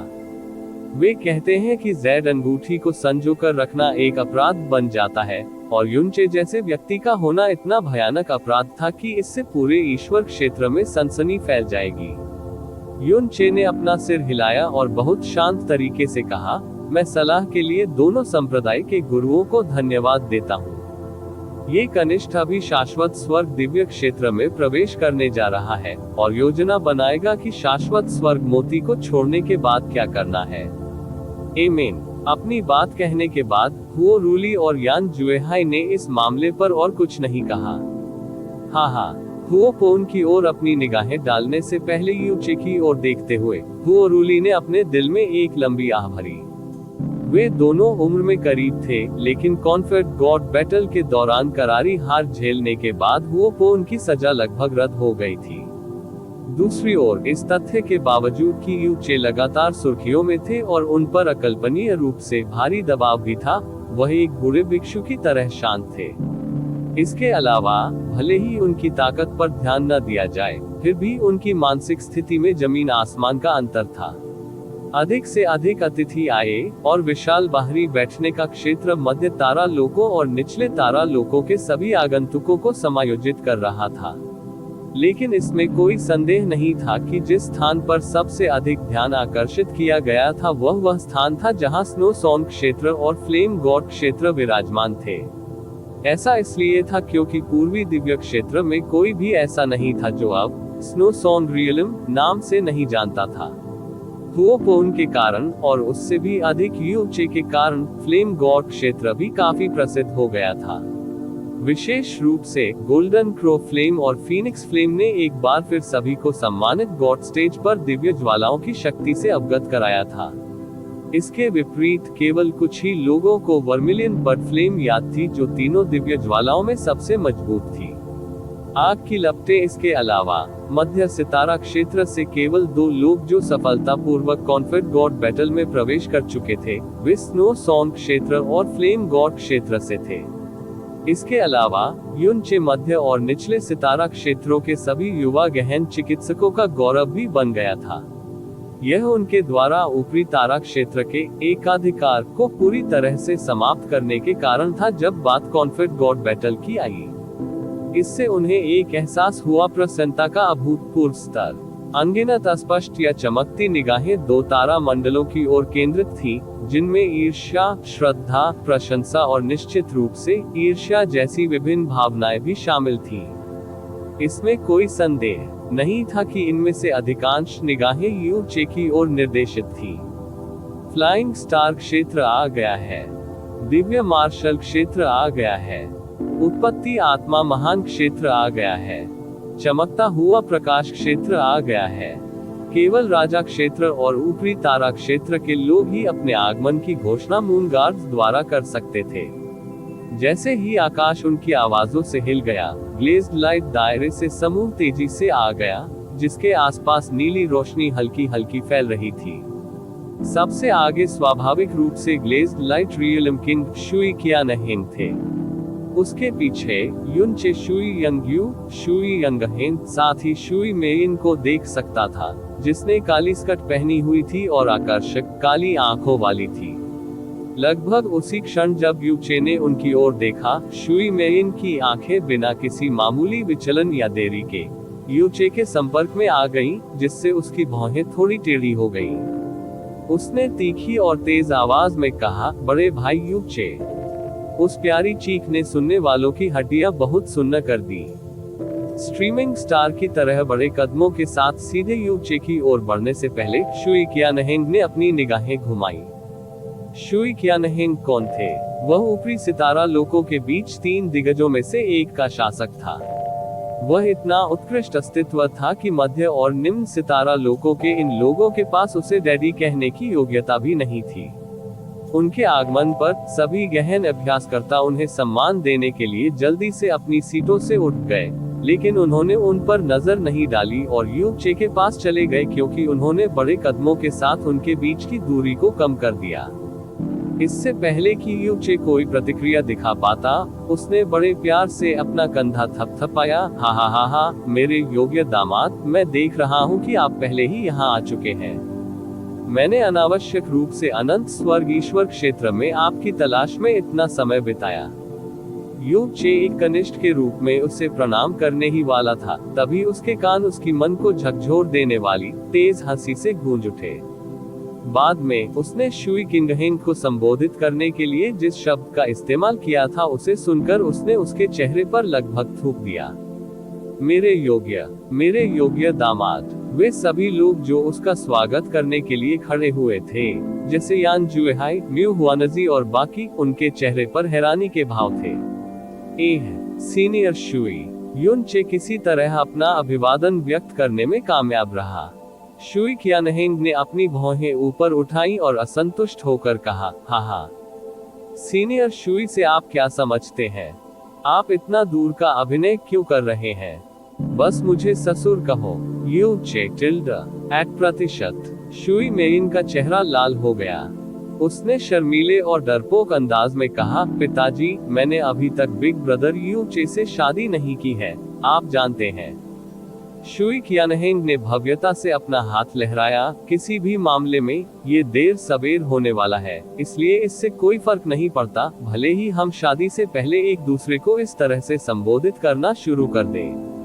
मैं पूर्ण शुरुआत के दिव्य जल को त्यागने को भी तैयार था, इसलिए ऐसा कोई रास्ता नहीं था कि मैं इतने अच्छे दामाद को स्वीकार न करूं। शुई क्यानहेंग ने 5 शब्द पूर्ण शुरुआत का दिव्य जल बहुत भारी आवाज में कहा, जैसे कि उन्हें चिंता हो कि आसपास के लोग उन्हें नहीं सुन पाएंगे।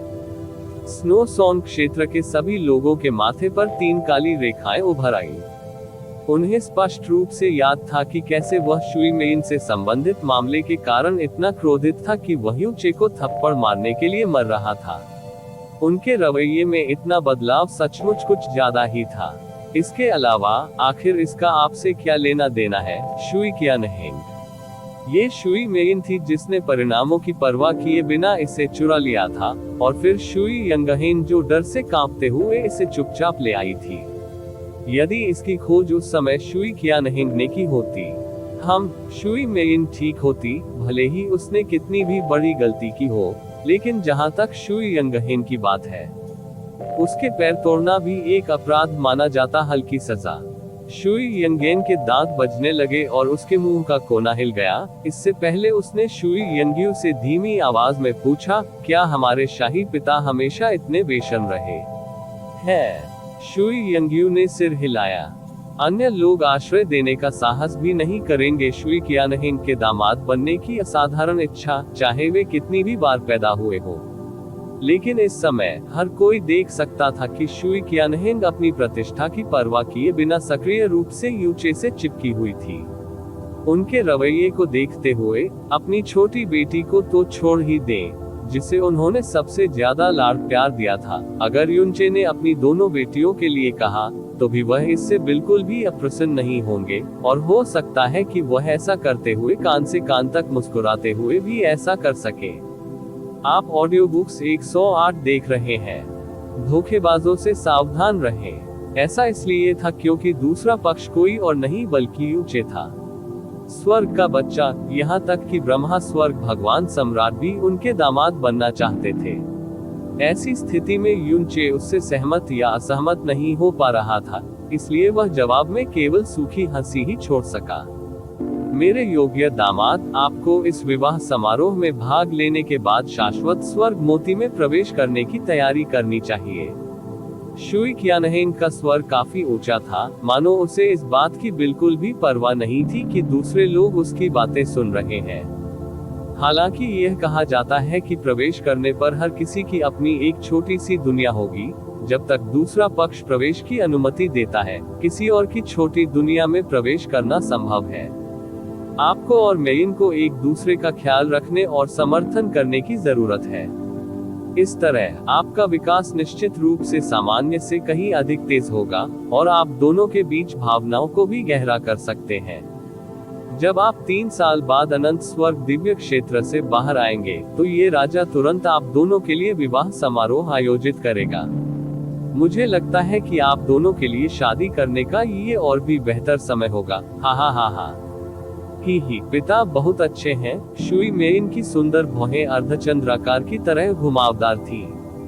आह हा हा हा। युन चे लगातार हंसती रही। शुई यंगहेन ने अपनी 5 उंगलियां खोल दी और उसने जोर से हथेलियों का सामना किया। आज मून गॉड रियलम का एक भव्य आयोजन होने जा रहा है, इसलिए मैं अभी यहीं रुकूंगा। कल हम ससुर दामाद एक कप चाय पर अच्छी बातें करेंगे। हा हा हा हा। एक बार फिर जोर से हंसने के बाद शुई कियानहेन ने आखिरकार यूचे को जाने दिया और बड़े कदमों से चला गया। बड़े भाई यूचे, शुई मेरिन ने बहुत हल्के स्वर में पुकारा। उसने अपना हाथ उसकी ओर लहराया और अपनी आकर्षक जीभ बाहर निकाली। जैसे ही वह शुई कियानहेन के पीछे चली गई, जैसे कि उसे लोगों को देखकर शर्म आ रही हो, शुई यंगहेन भी यूचे को विदाई दिए बिना ही जल्दबाजी और घबराए हुए तरीके से भाग गया। हाँ, यूचे ने विश्राम में एक लंबी सांस ली। वह अभी बैठा ही था कि अचानक उसने अपने कान के पास शुई कियानहेन की आवाज सुनी।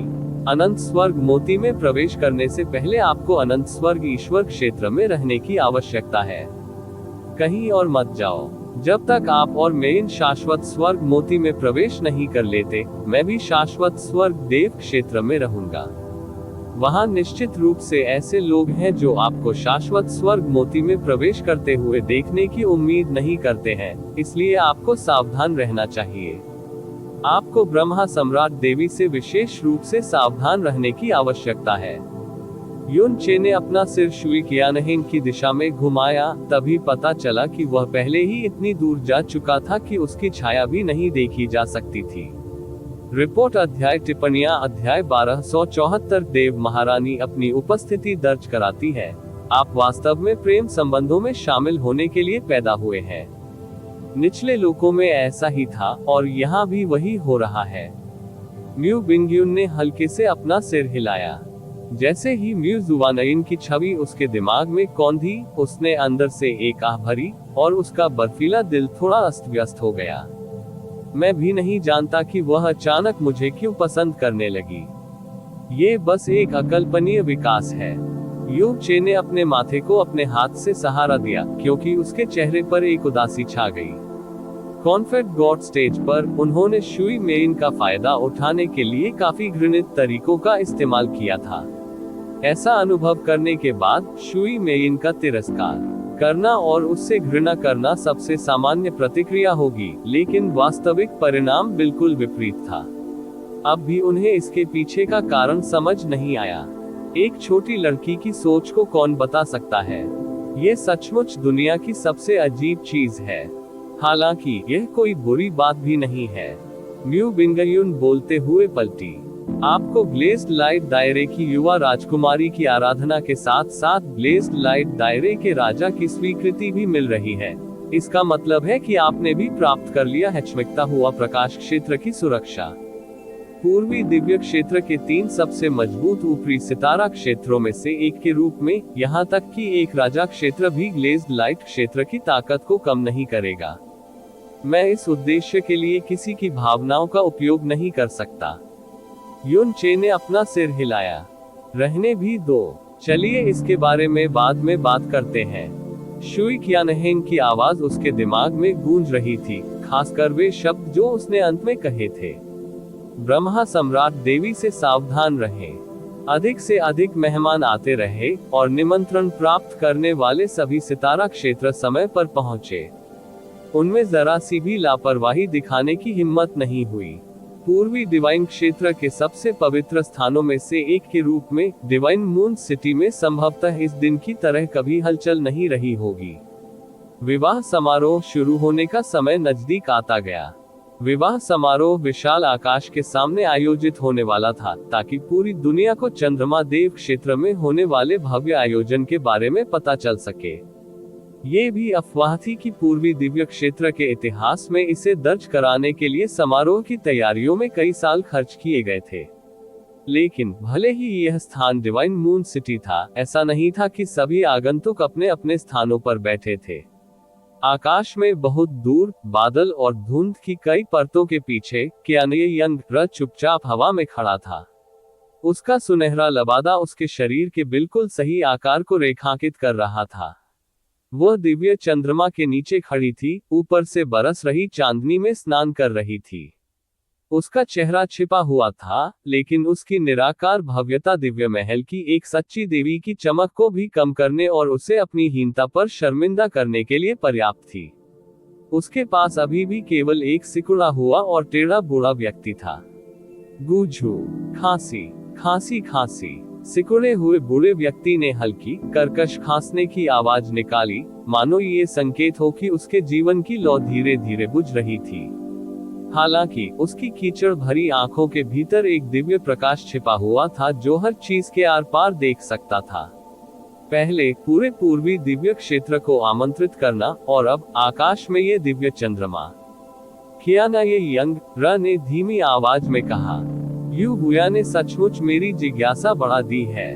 मैं पहले से ही यह जानने के लिए इंतजार नहीं कर सकता कि वास्तव में यह नई देव साम्राज्य कौन है। मिस, क्या आप मुख्य हॉल में प्रवेश नहीं करने जा रही हैं? गूझू ने पूछा। कोई जरूरत नहीं है। आखिरकार दूसरा लक्ष्य मुख्य हॉल के भीतर नहीं है। सुनहरे मुखौटे के नीचे उसकी आंखें वास्तव में यूचे के स्थान की दिशा में देख रही थी।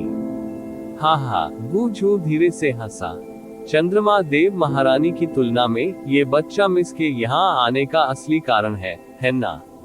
कियाना ये यंग र ने उनकी बातों से इनकार नहीं किया।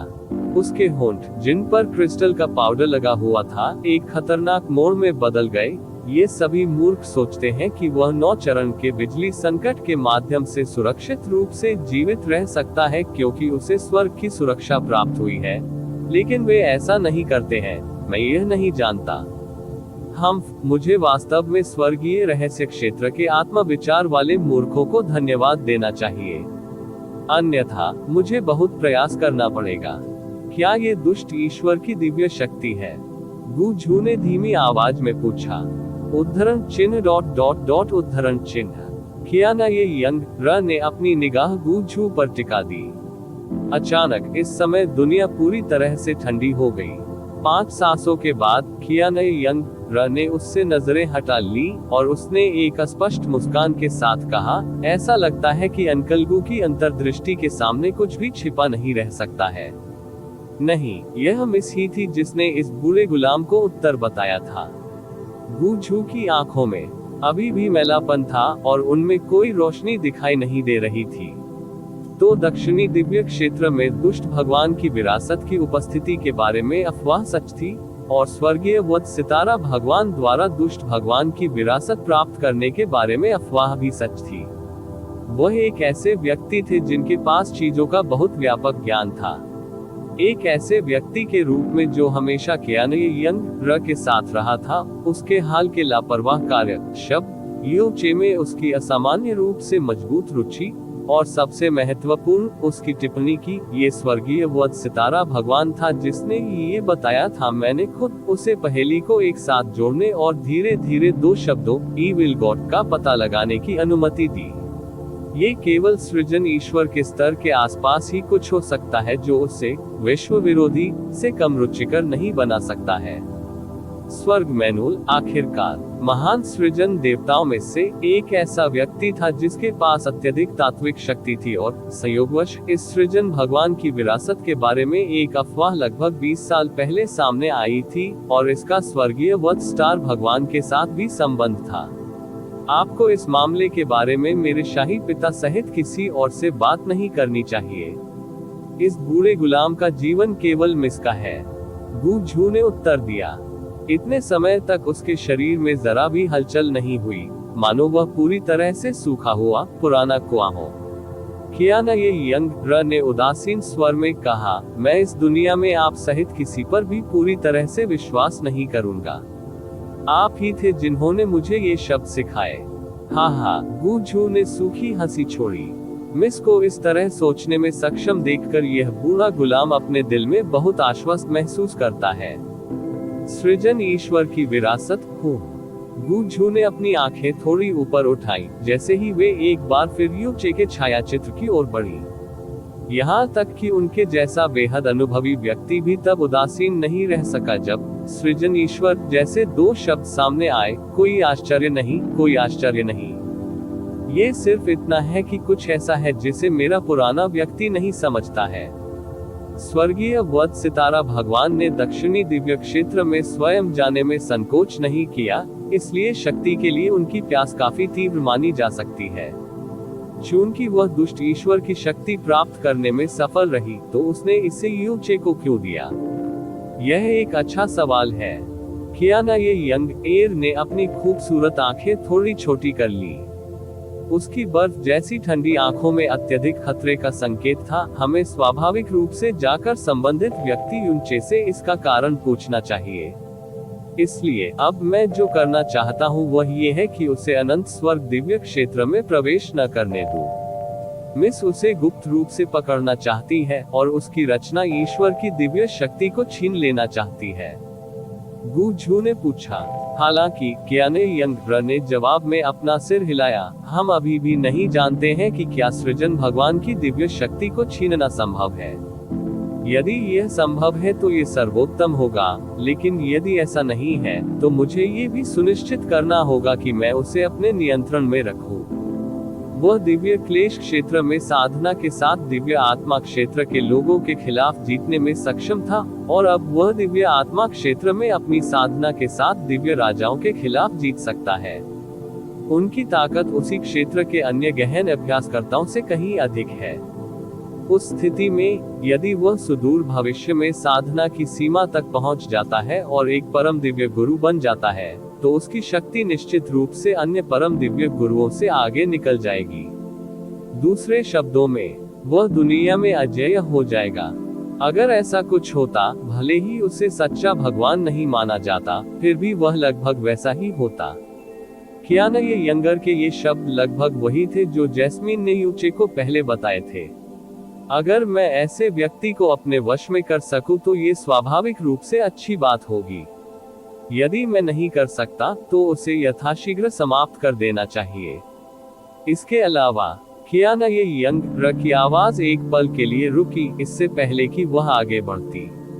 मुझे ऐसा लगता है कि उसके पास सृष्टि के रचयिता ईश्वर की दिव्य शक्ति के अलावा और भी कई रहस्य हैं। अनंत स्वर्ग दिव्य क्षेत्र में प्रवेश करने से पहले केवल 15 दिन बचे हैं। इन 15 दिनों के दौरान वो अनंत स्वर्ग क्षेत्र के संरक्षण में रहेगा, इसलिए उपयुक्त अवसर मिलना मुश्किल हो सकता है। गु झू धीमी आवाज में बोलता था, लेकिन उसका हर शब्द सुनने वाले की आत्मा की गहराइयों में एक बड़ी घंटी की तरह गूंजता था। यूचे को पकड़ना आसान था, लेकिन किसी को बताए बिना ऐसा करना बेहद मुश्किल था।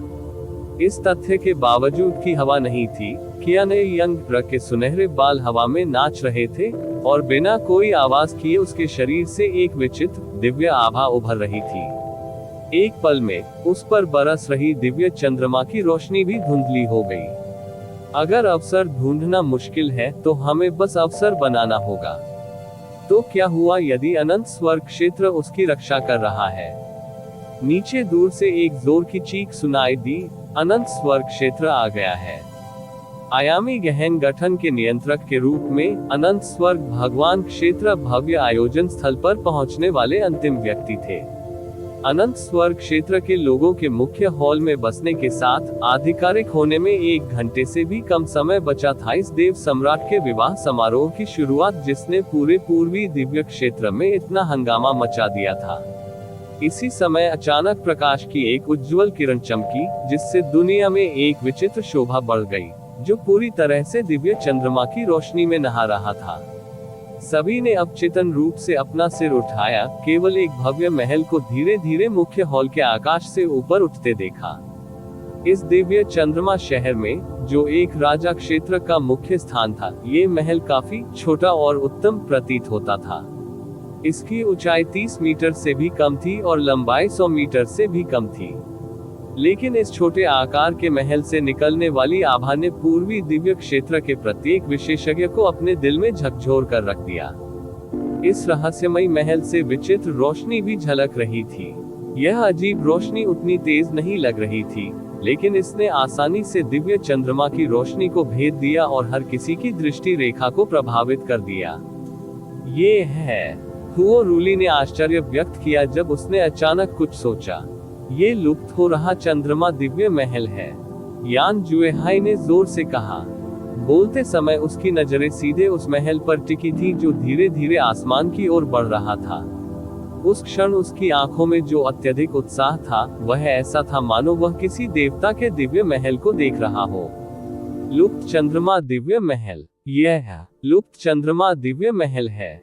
आश्चर्य की तेज चीखें तुरंत गूंज उठी जब 4 शब्द वैनिशिंग मून सेलेस्टियल पैलेस हवा में प्रसारित हुए, तो इसने तुरंत आवाजों की एक श्रृंखला शुरू कर दी जो लंबे समय तक नहीं रुकी। इस लुप्त चंद्रमा दिव्य महल के बारे में इतना असामान्य क्या है? यू चे ने पूछा। वे सभी जो यहाँ पहुँच सकते थे वे पूर्वी दिव्य क्षेत्र के सर्वोच्च अस्तित्व थे, लेकिन इसके बावजूद 4 शब्द लुप्त चंद्रमा दिव्य महल सुनकर हर कोई पीला पड़ गया। ये कल्पना करना आसान था कि आसमान में उड़ता ये महल बिल्कुल असाधारण था। वैनिशिंग मून सेलेस्टियल पैलेस इस दुनिया में उच्चतम स्तर का गहन युद्धपोत है। ये चंद्रमा देव क्षेत्र के सबसे शक्तिशाली खजानों में से एक है। म्यू बिंगयुन ने यू चे को समझाया। गहरा युद्धपोत। युन चे थोड़ा चौंका, इससे पहले कि उसकी नजर उस महल पर लौटती जो विचित्र दिव्य प्रकाश उत्सर्जित कर रहा था। इस आकार की कोई चीज अधिक से अधिक एक गहरा जहाज ही हो सकती है। इसमें और अन्य युद्धपोतों, जिनका आकार आसानी से 500 किलोमीटर से अधिक था, के बीच बहुत अधिक अंतर था। वैनिशिंग मून सेलेस्टियल पैलेस से संबंधित अभिलेखों में कुछ लोग कहते हैं कि इसे चंद्रदेव क्षेत्र के पहले 12 चंद्र देवताओं द्वारा बनाया गया था। कुछ अन्य अभिलेखों का कहना है कि यह एक दिव्य वस्तु है जो देवताओं के प्राचीन युग से पीछे छूट गई थी। इसके भीतर जो जगह है वह आप अभी जो देख सकते हैं उससे कहीं अधिक है, और इसके बारे में सबसे आश्चर्यजनक बात इसकी उड़ान गति है। यहाँ तक कि संपूर्ण ईश्वर क्षेत्र को ध्यान में रखते हुए भी इसकी उड़ान गति को स्वर्ग के नीचे बेजोड़ कहा जा सकता है। ऐसा कहा जाता है कि जब ये सबसे तेज गति से यात्रा करता है तो एक देव सम्राट के लिए भी इसे पकड़ना मुश्किल हो जाता है। यहाँ तक कि एक देव सम्राट को भी इसे पकड़ना मुश्किल होगा। म्यू बिंगयुन के ये शब्द यू चे के लिए वाकई चौंकाने वाले थे। एक देव सम्राट इस दुनिया में सबसे मजबूत अस्तित्व था। यदि एक देव सम्राट के लिए भी इसे पकड़ना मुश्किल होगा, तो क्या इसका मतलब यह नहीं है? जब ये लुप्त चंद्रमा दिव्य महल अपनी सबसे तेज गति से यात्रा कर रहा था, तो ऐसा कुछ भी नहीं था जो इसका पीछा कर सके। साथ ही इसका मतलब ये भी था कि यदि किसी के पास ये लुप्त चंद्रमा दिव्य महल है, तो इससे कोई फर्क नहीं पड़ता कि उसे किस तरह के दुश्मन का सामना करना पड़ा, भले ही वह भगवान सम्राट ही क्यों न हो, वह अभी भी सुरक्षित रूप से बच सकता था। लेकिन ये केवल तभी सच था जब वे सबसे पहले वैनिशिंग मून सेलेस्टियल पैलेस में प्रवेश करने में सफल हो सकता है। यदि शत्रु किसी दिव्य गुरु के स्तर पर अस्तित्व में हो, तो किसी को लुप्त चंद्रमा दिव्य महल में प्रवेश करने का मौका भी नहीं मिल सकता है। उच्चतम स्तर का गहन युद्धपोत हो, ये पूरी तरह से गहन युद्धपोतों के बीच सम्राट कहलाने योग्य है। हुओ रूली ने भावुक होकर आह भरी। मैंने नहीं सोचा था कि आज वास्तव में इसे देखने का सौभाग्य मुझे मिलेगा। यह अजीब है। ऐसे समय में लुप्त चंद्रमा दिव्य महल अचानक क्यों प्रकट होगा? वैनिशिंग मून सेलेस्टियल पैलेस के अंदर एक व्यक्ति की छाया को धीरे धीरे बाहर निकलते देखा जा सकता है, अजीब रोशनी के बीच में। यह कोई और नहीं बल्कि चंद्रमा देव सम्राट थे। वह वैनिशिंग मून सेलेस्टियल पैलेस के ऊपर खड़ा था। उसके चेहरे पर एक फीकी मुस्कान थी और उसकी बाहें उसके सिर के ऊपर उठी हुई थी। जैसे ही सभी ने उसकी ओर देखा, देव सम्राट की विशाल आवाज सुनाई दी, सम्मानित अतिथियों, आप सभी को इस अवसर पर मेरे दिव्य चंद्रमा शहर में उपस्थित होने के लिए कोई कठिनाई न हो। ये राजा मेरी ओर से आपका हार्दिक स्वागत करता है। मैं बेहद सम्मानित महसूस कर रहा हूँ। विवाह समारोह शुरू होने में अभी भी लगभग 1 घंटा बाकी था, लेकिन चंद्रमा देवता सम्राट पहले ही प्रकट हो चुके थे और मेहमानों को संबोधित कर रहे थे। वह बेहद अच्छे मूड में लग रहा था, इतना कि एक देव सम्राट के रूप में उसकी जबरदस्ती भी कम घुटन वाली और एक ताजा दिव्य आभा की तरह महसूस होती थी।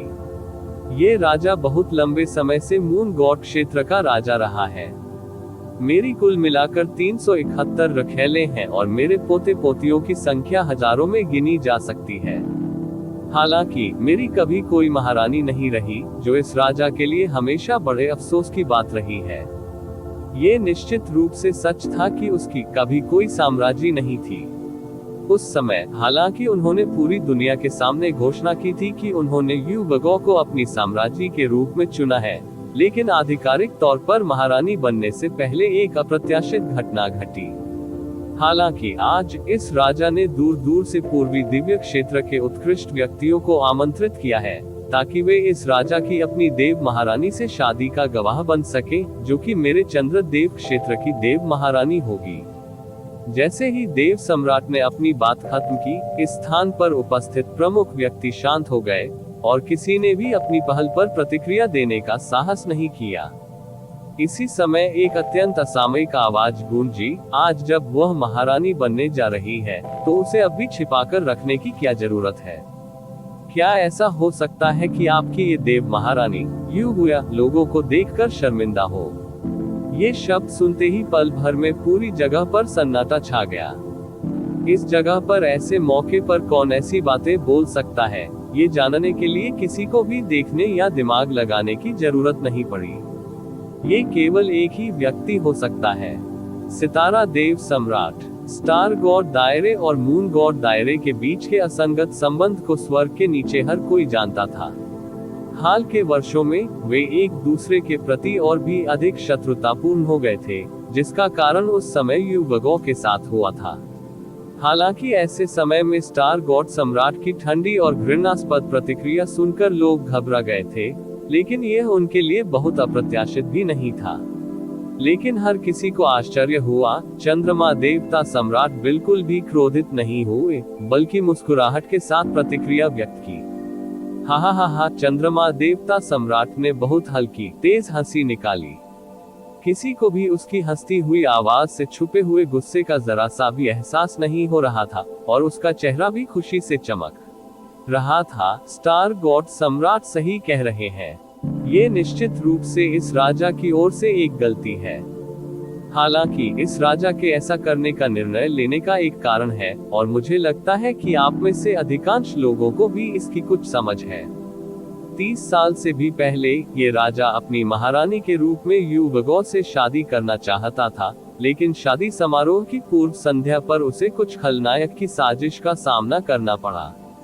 न केवल मैं यू वगो को सुरक्षित रखने में विफल रहा, बल्कि यह राजा भी हंसी का पात्र बन गया। वहां मौजूद सभी लोगों के चेहरे पर हैरानी के भाव उभर आए। यू वगो का मामला चंद्रमा देवता सम्राट के लिए उनके जीवन का सबसे बड़ा अपमान था।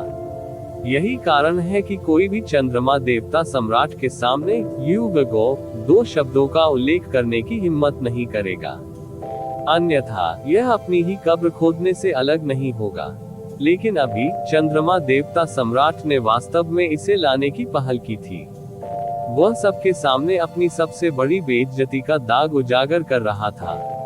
इसके अलावा इस तरह की बात करने के बावजूद चंद्र देवता सम्राट खुद को मजबूरी या उदास नहीं कर रहे थे, बल्कि उसका पूरा चेहरा मुस्कुराहट से चमक रहा था, मानो वह किसी महत्वहीन मामूली बात का जिक्र कर रहा हो।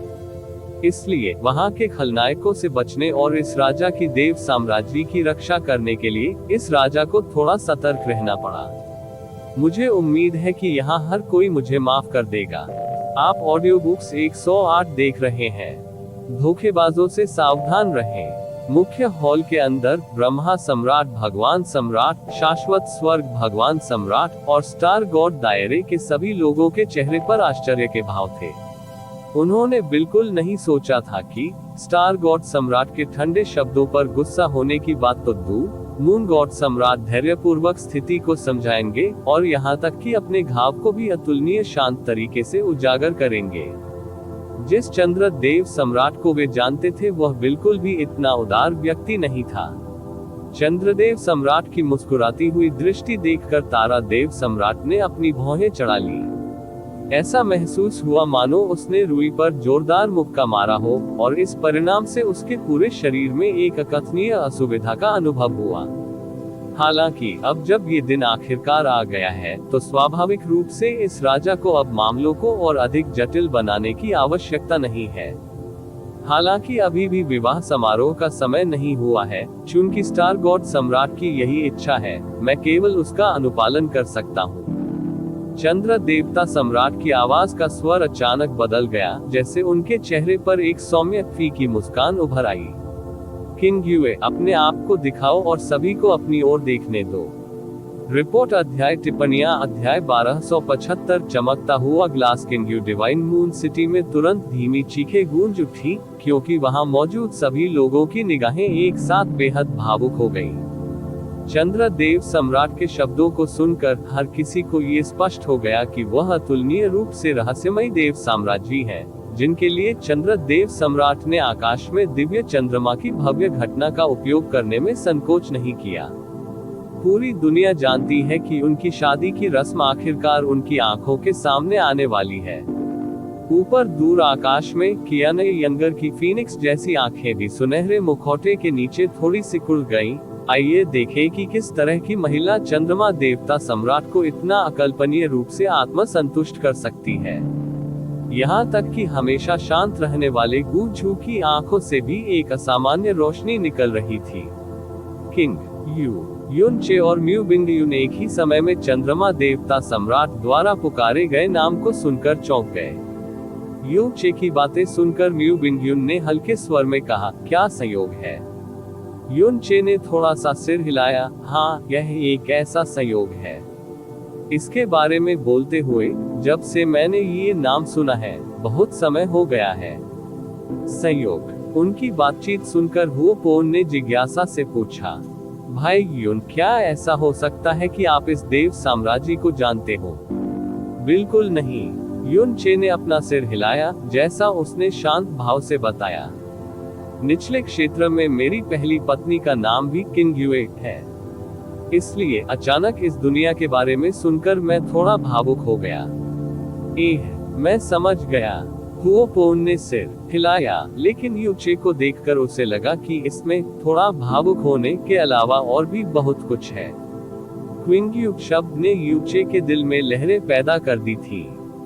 12 साल पहले उसने एक छोटे से तैरते हुए क्लाउड सिटी में जिया क्विंग से शादी की थी। यही वह समय था जब वह अपने जीवन में सबसे निचले और सबसे असहाय बिंदु पर था, लेकिन वास्तव में उसे एक प्रतिष्ठित लड़की दी गई थी।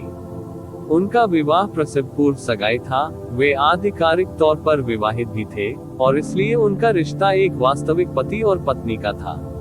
हालांकि वे वास्तव में कभी भी एक विवाहित जोड़े की तरह नहीं रहे।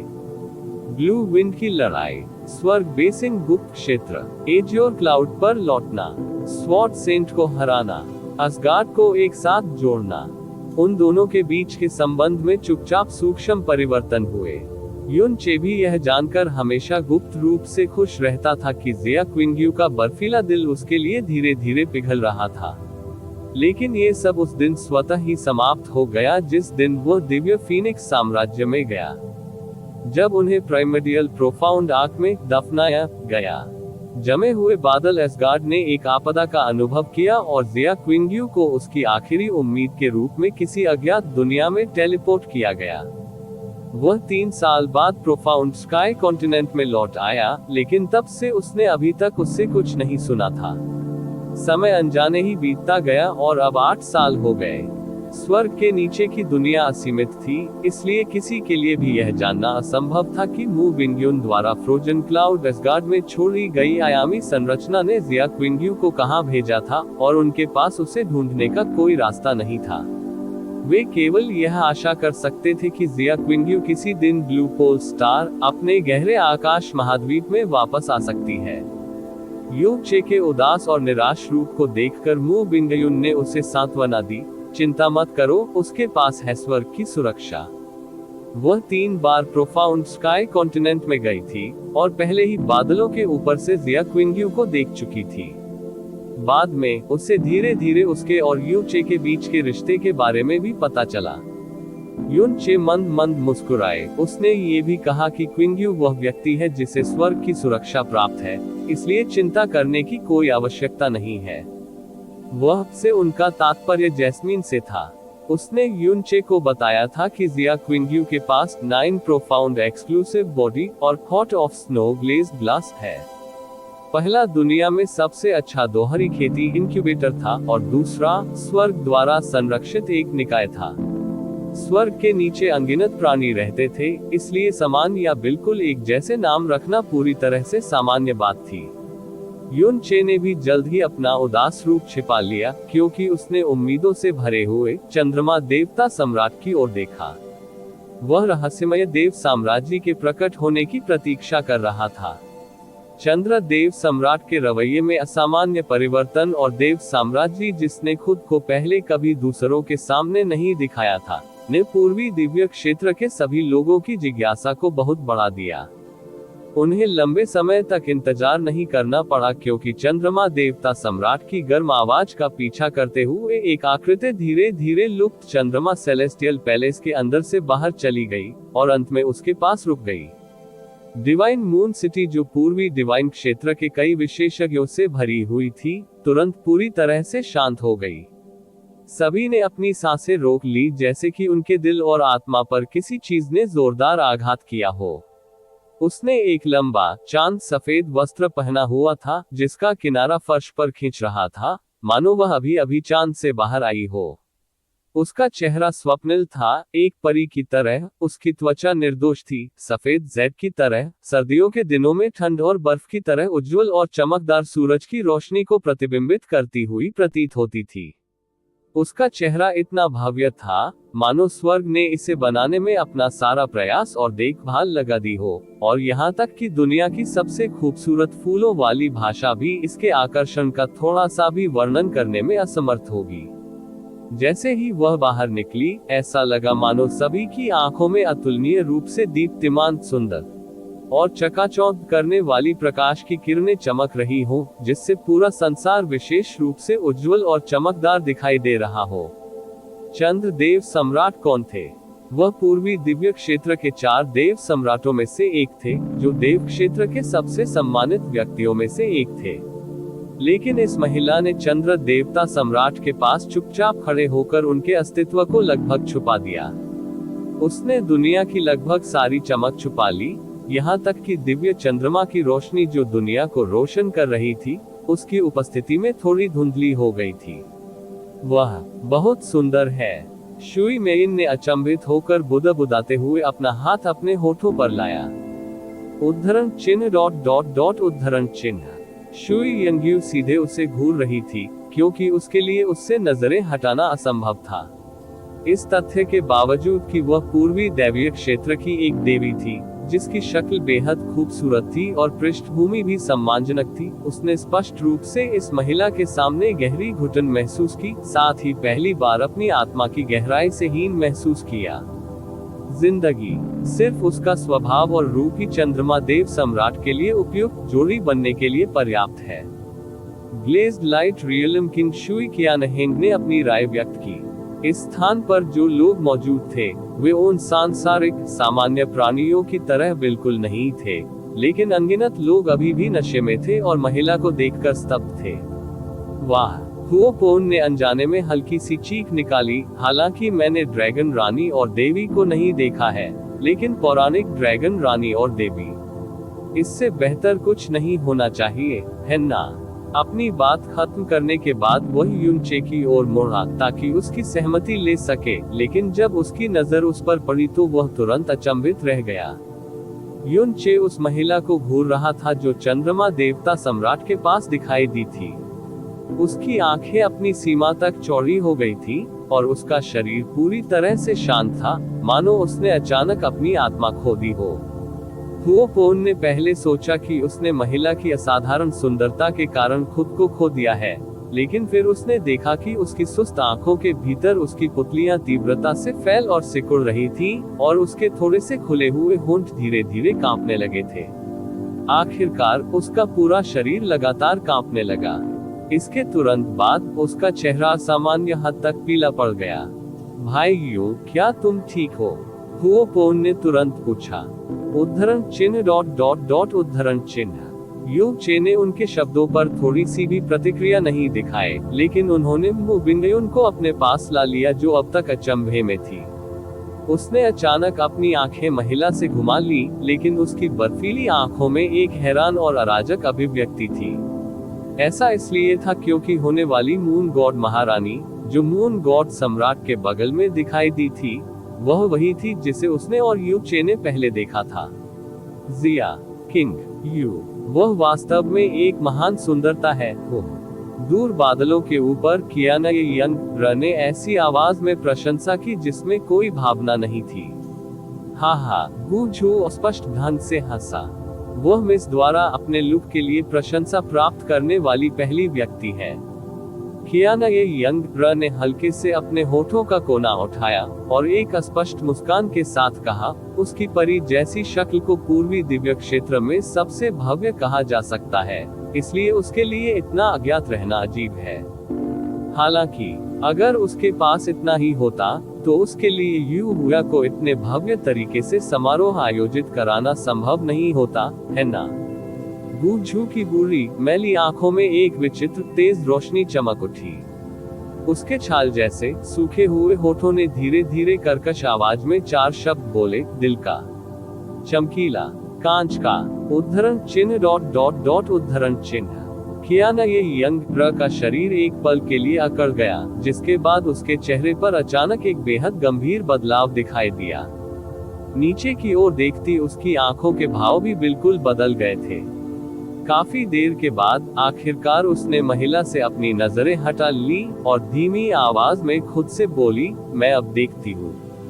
उसी समय शाश्वत स्वर्ग भगवान सम्राट भी धीरे धीरे अपनी भौहें सिकुड़कर मुख्य हॉल के अंदर खड़े हो गए। शुरुआत में उसे केवल संदेह हुआ, लेकिन जैसे जैसे उसकी नजर महिला पर टिकी, संदेह तेजी से बड़े सदमे में बदल गया। अनंत स्वर्ग, यह क्या है? ब्रह्मा स्वर्ग देव सम्राट ने भौहें सिकोड़ ली। यदि शाश्वत स्वर्ग भगवान सम्राट ऐसी अभिव्यक्ति प्रदर्शित कर रहे थे, तो उन्होंने कुछ अकल्पनीय रूप से चिंताजनक खोज की। इसी प्रकार के अपडेट्स लेते रहने के लिए हमारे चैनल ऑडियो बुक्स 108 को सब्सक्राइब करें और नोटिफिकेशन आता रहा। ऐसा लगा मानो उसे अपनी आंखों पर विश्वास करने की हिम्मत नहीं हुई। कई सांसों के बाद ही उसने धीरे धीरे बहुत धीमी और गहरी आवाज में कहा, दिल का, चमकीला, कांच का, क्या? 4 शब्दों ने मुख्य हॉल में बैठे राजा क्षेत्र के सभी लोगों को आश्चर्यचकित कर दिया। इसके बाद सभी की अभिव्यक्ति अचानक बदल गई। शाश्वत स्वर्ग भगवान सम्राट की आवाज में एक अनियंत्रित भेदन शक्ति शामिल थी, और यहाँ तक कि हॉल के बाहर के लोगों ने भी उनके शब्दों को स्पष्ट रूप से सुना, जैसे कि उनके कानों के पास गड़गड़ाहट गूंज गई हो। डिवाइन मून सिटी तुरंत कोलाहलपूर्ण हो गया। दिल, चमकीले शीशे का दिल, स्नो ग्लेज्ड ग्लास का दिल, क्या ये वाकई सच है? क्या ग्लेज्ड ग्लास के दिल का दोबारा इस दुनिया में आना असंभव नहीं था? अनंत स्वर्ग भगवान सम्राट ने व्यक्तिगत रूप से ऐसा कहा है। ये गलत कैसे हो सकता है? कोई आश्चर्य नहीं कि चंद्रमा देवता सम्राट ने अपना रवैया बदल दिया है। कोई आश्चर्य नहीं कि चंद्रमा देवता सम्राट इस कार्यक्रम को इतने बड़े पैमाने पर आयोजित करना चाहते थे। हम किसी और के बारे में नहीं, बल्कि हॉट ऑफ ग्लेज्ड के बारे में बात कर रहे हैं, कांच जिसमें स्वर्ग की दिव्य सुरक्षा है। अगर किंवदंती सच है, एक बार चंद्रमा देव क्षेत्र ग्लेज्ड ग्लास की महिला को भविष्य में अपनी देव साम्राज्य बना लेता है, तो क्या ऐसा नहीं होगा? किंवदंती स्वाभाविक रूप से सत्य है। क्या शाश्वत स्वर्ग ईश्वर क्षेत्र इसका सबसे अच्छा प्रमाण नहीं है? प्रत्येक व्यक्ति के चेहरे पर आश्चर्य की अत्यंत तीव्र झलक थी। ईश्वर क्षेत्र के इतिहास में ऐसे बहुत से लोग थे जो असाधारण शरीर के साथ पैदा हुए थे। कुछ के पास दो प्रकार की दैवीय शक्ति थी, कुछ के पास मौलिक गहन शक्ति के साथ संबंध था, और हमारे पास लुओ चांगशेन जैसे मामले भी थे जिनका कई तत्वों के साथ संबंध था और साथ ही उनके पास कई दिव्य शक्तियां थी। सर्वोच्च स्तर के असाधारण शरीर, जिन्हें ढूंढना सबसे कठिन था, यू बगो के स्टेनलेस डिवाइन बॉडी और शुई मेइन के स्टेनलेस डिवाइन सोल जैसे प्रकार के थे। लेकिन अगर कोई दिव्य शरीर होता जो पूरे ईश्वर क्षेत्र में एक बड़ी सनसनी पैदा कर सकता था, तो वह निश्चित रूप से ग्लेज्ड ग्लास का दिल होता।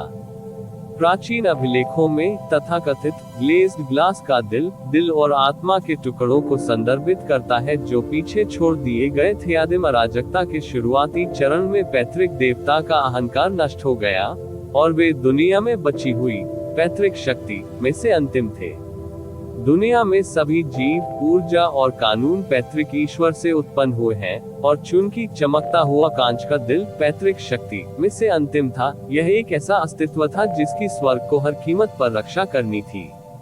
यह इस तथ्य के कारण हो सकता है कि पैतृक देवता एक महिला थी जिसके पास ग्लेज्ड ग्लास का दिल था, वह भी एक महिला थी जिन्हें रिकॉर्ड में ग्लेज्ड ग्लास की महिला या स्वर्ग की बेटी कहा जाता था। नोट: यूचे की उपाधि का अनुवाद स्वर्ग का पुत्र के रूप में भी किया जा सकता है। ये वास्तव में यूचे के वर्तमान शीर्षक स्वर्ग के बच्चे से अतुलनीय रूप से मेल खाता है। अभिलेखों के अनुसार देवताओं के युग में भी ऐसे बहुत कम लोग थे जिनके पास ग्लेज्ड ग्लास का दिल था, और ईश्वर क्षेत्र के इतिहास में केवल एक ही ऐसा व्यक्ति प्रकट हुआ था। यह कोई और नहीं बल्कि 6 लाख साल पहले का शाश्वत स्वर्गीय पूर्वज था। यदि लोगों को पूरी तरह से विश्वास करना मुश्किल लगता था कि ग्लेज्ड ग्लास की महिला ने प्राचीन अभिलेखों में वर्णित स्वर्ग की सुरक्षा प्राप्त की थी, तो 6 लाख वर्षों से शाश्वत स्वर्ग पूर्वज ने अपने अनुभवों से सभी को चौंका दिया और बहुत स्पष्ट रूप से दिखाया कि इसे क्यों कहा जाता था स्वर्ग की सुरक्षा। दुनिया में एकमात्र स्वर्गीय गहन खजाना, शाश्वत स्वर्ग मोती, ने उसे अपने मालिक के रूप में पहचानने की पहल की ताकि उसके द्वारा नियंत्रित किया जा सके। उनके नेतृत्व में अनंत स्वर्ग क्षेत्र 1000 वर्षों की बहुत ही कम अवधि में एक साधारण सितारा क्षेत्र से पूर्वी दिव्य क्षेत्र के एक उच्च और शक्तिशाली राजा क्षेत्र में बदल गया। यहाँ तक कि इसने स्टार गॉड दायरे और मून गॉड दायरे को भी पीछे छोड़ दिया और अब तक हमेशा सर्वोच्च अस्तित्व बना हुआ था। तब से किसी को संदेह नहीं हुआ कि ग्लेज्ड ग्लास का दिल स्वर्ग की सुरक्षा प्राप्त कर सकता है। बात सिर्फ इतनी थी कि उनका ये भी मानना था कि देवताओं का युग पहले ही समाप्त हो चुका था, क्योंकि आदिम अराजकता अधिक से अधिक धुंधली होती जा रही थी और आदिम ऊर्जा तेजी से विरल होती जा रही थी। शाश्वत स्वर्ग पूर्वज जैसे किसी व्यक्ति की उपस्थिति आखिरी ऐसा चमत्कार था, और ग्लेज्ड ग्लास की महिला के लिए दुनिया में फिर से प्रकट होना असंभव था। तथापि वह महिला जो उनकी दृष्टि रेखा के भीतर चंद्रमा देवता सम्राट के पास चुपचाप खड़ी थी, वही व्यक्ति जिसने चंद्रमा देवता को सम्राट बनाया था, उसने पूरे पूर्वी दिव्य क्षेत्र के लोगों को आमंत्रित करने और यहाँ तक कि दिव्य चंद्रमा की घटना का उपयोग करने का प्रयास भी नहीं छोड़ा। आकाश, वह न केवल एक देवी और विश्व प्रतीत सुंदरी की तरह दिखती थी, वह आश्चर्यजनक रूप से ग्लेज्ड ग्लास की महिला भी थी जिसके पास ग्लेज्ड ग्लास का दिल था। ये दूसरी बार था कि ईश्वर क्षेत्र में ऐसा चमत्कार हुआ था, केवल अनंत स्वर्ग पूर्वज से पहले। आप ऑडियो बुक्स 108 देख रहे हैं। धोखेबाजों से सावधान रहें। इस समय हर कोई समझ गया कि चंद्र देवता सम्राट इस विवाह समारोह और इस देव महारानी के लिए इतनी दूर क्यों जाएंगे। नहीं, ये देखते हुए कि वह ग्लेज्ड ग्लास की महिला को अपनी देव साम्राज्य के रूप में प्राप्त करने में सक्षम था, ये स्वाभाविक ही होगा भले ही उसके कार्य 10 या 100 गुना अधिक अतिरंजित हो। जबकि सभी लोग स्तब्ध थे या सदमे और आशंका से अभिभूत थे, केवल यून चे ही था जो बुरी तरह कांप रहा था। उसकी आंखों में एक भयावह अराजक दृश्य था, जैसे कि वह अचानक बर्फ की ठंडी खाई में गिर गया हो। उनकी आभा धीरे धीरे नियंत्रण से बाहर होने लगी। म्यू बिंगयुन ने अपनी भौहें सिकोड़ ली। उसकी आवाज में तात्कालिकता का भाव था। टकराना। युन चे के हाथ में जेड कप टुकड़े टुकड़े हो गया क्योंकि उसने अपनी गहन ऊर्जा पर नियंत्रण खो दिया था। रिपोर्ट, अध्याय, टिप्पणियां संपर्क करें टॉस साइट में दान करें। इसी प्रकार के अपडेट्स लेते रहने के लिए हमारे चैनल ऑडियो बुक्स 108 को सब्सक्राइब करें और नोटिफिकेशन ऑन करें। धन्यवाद।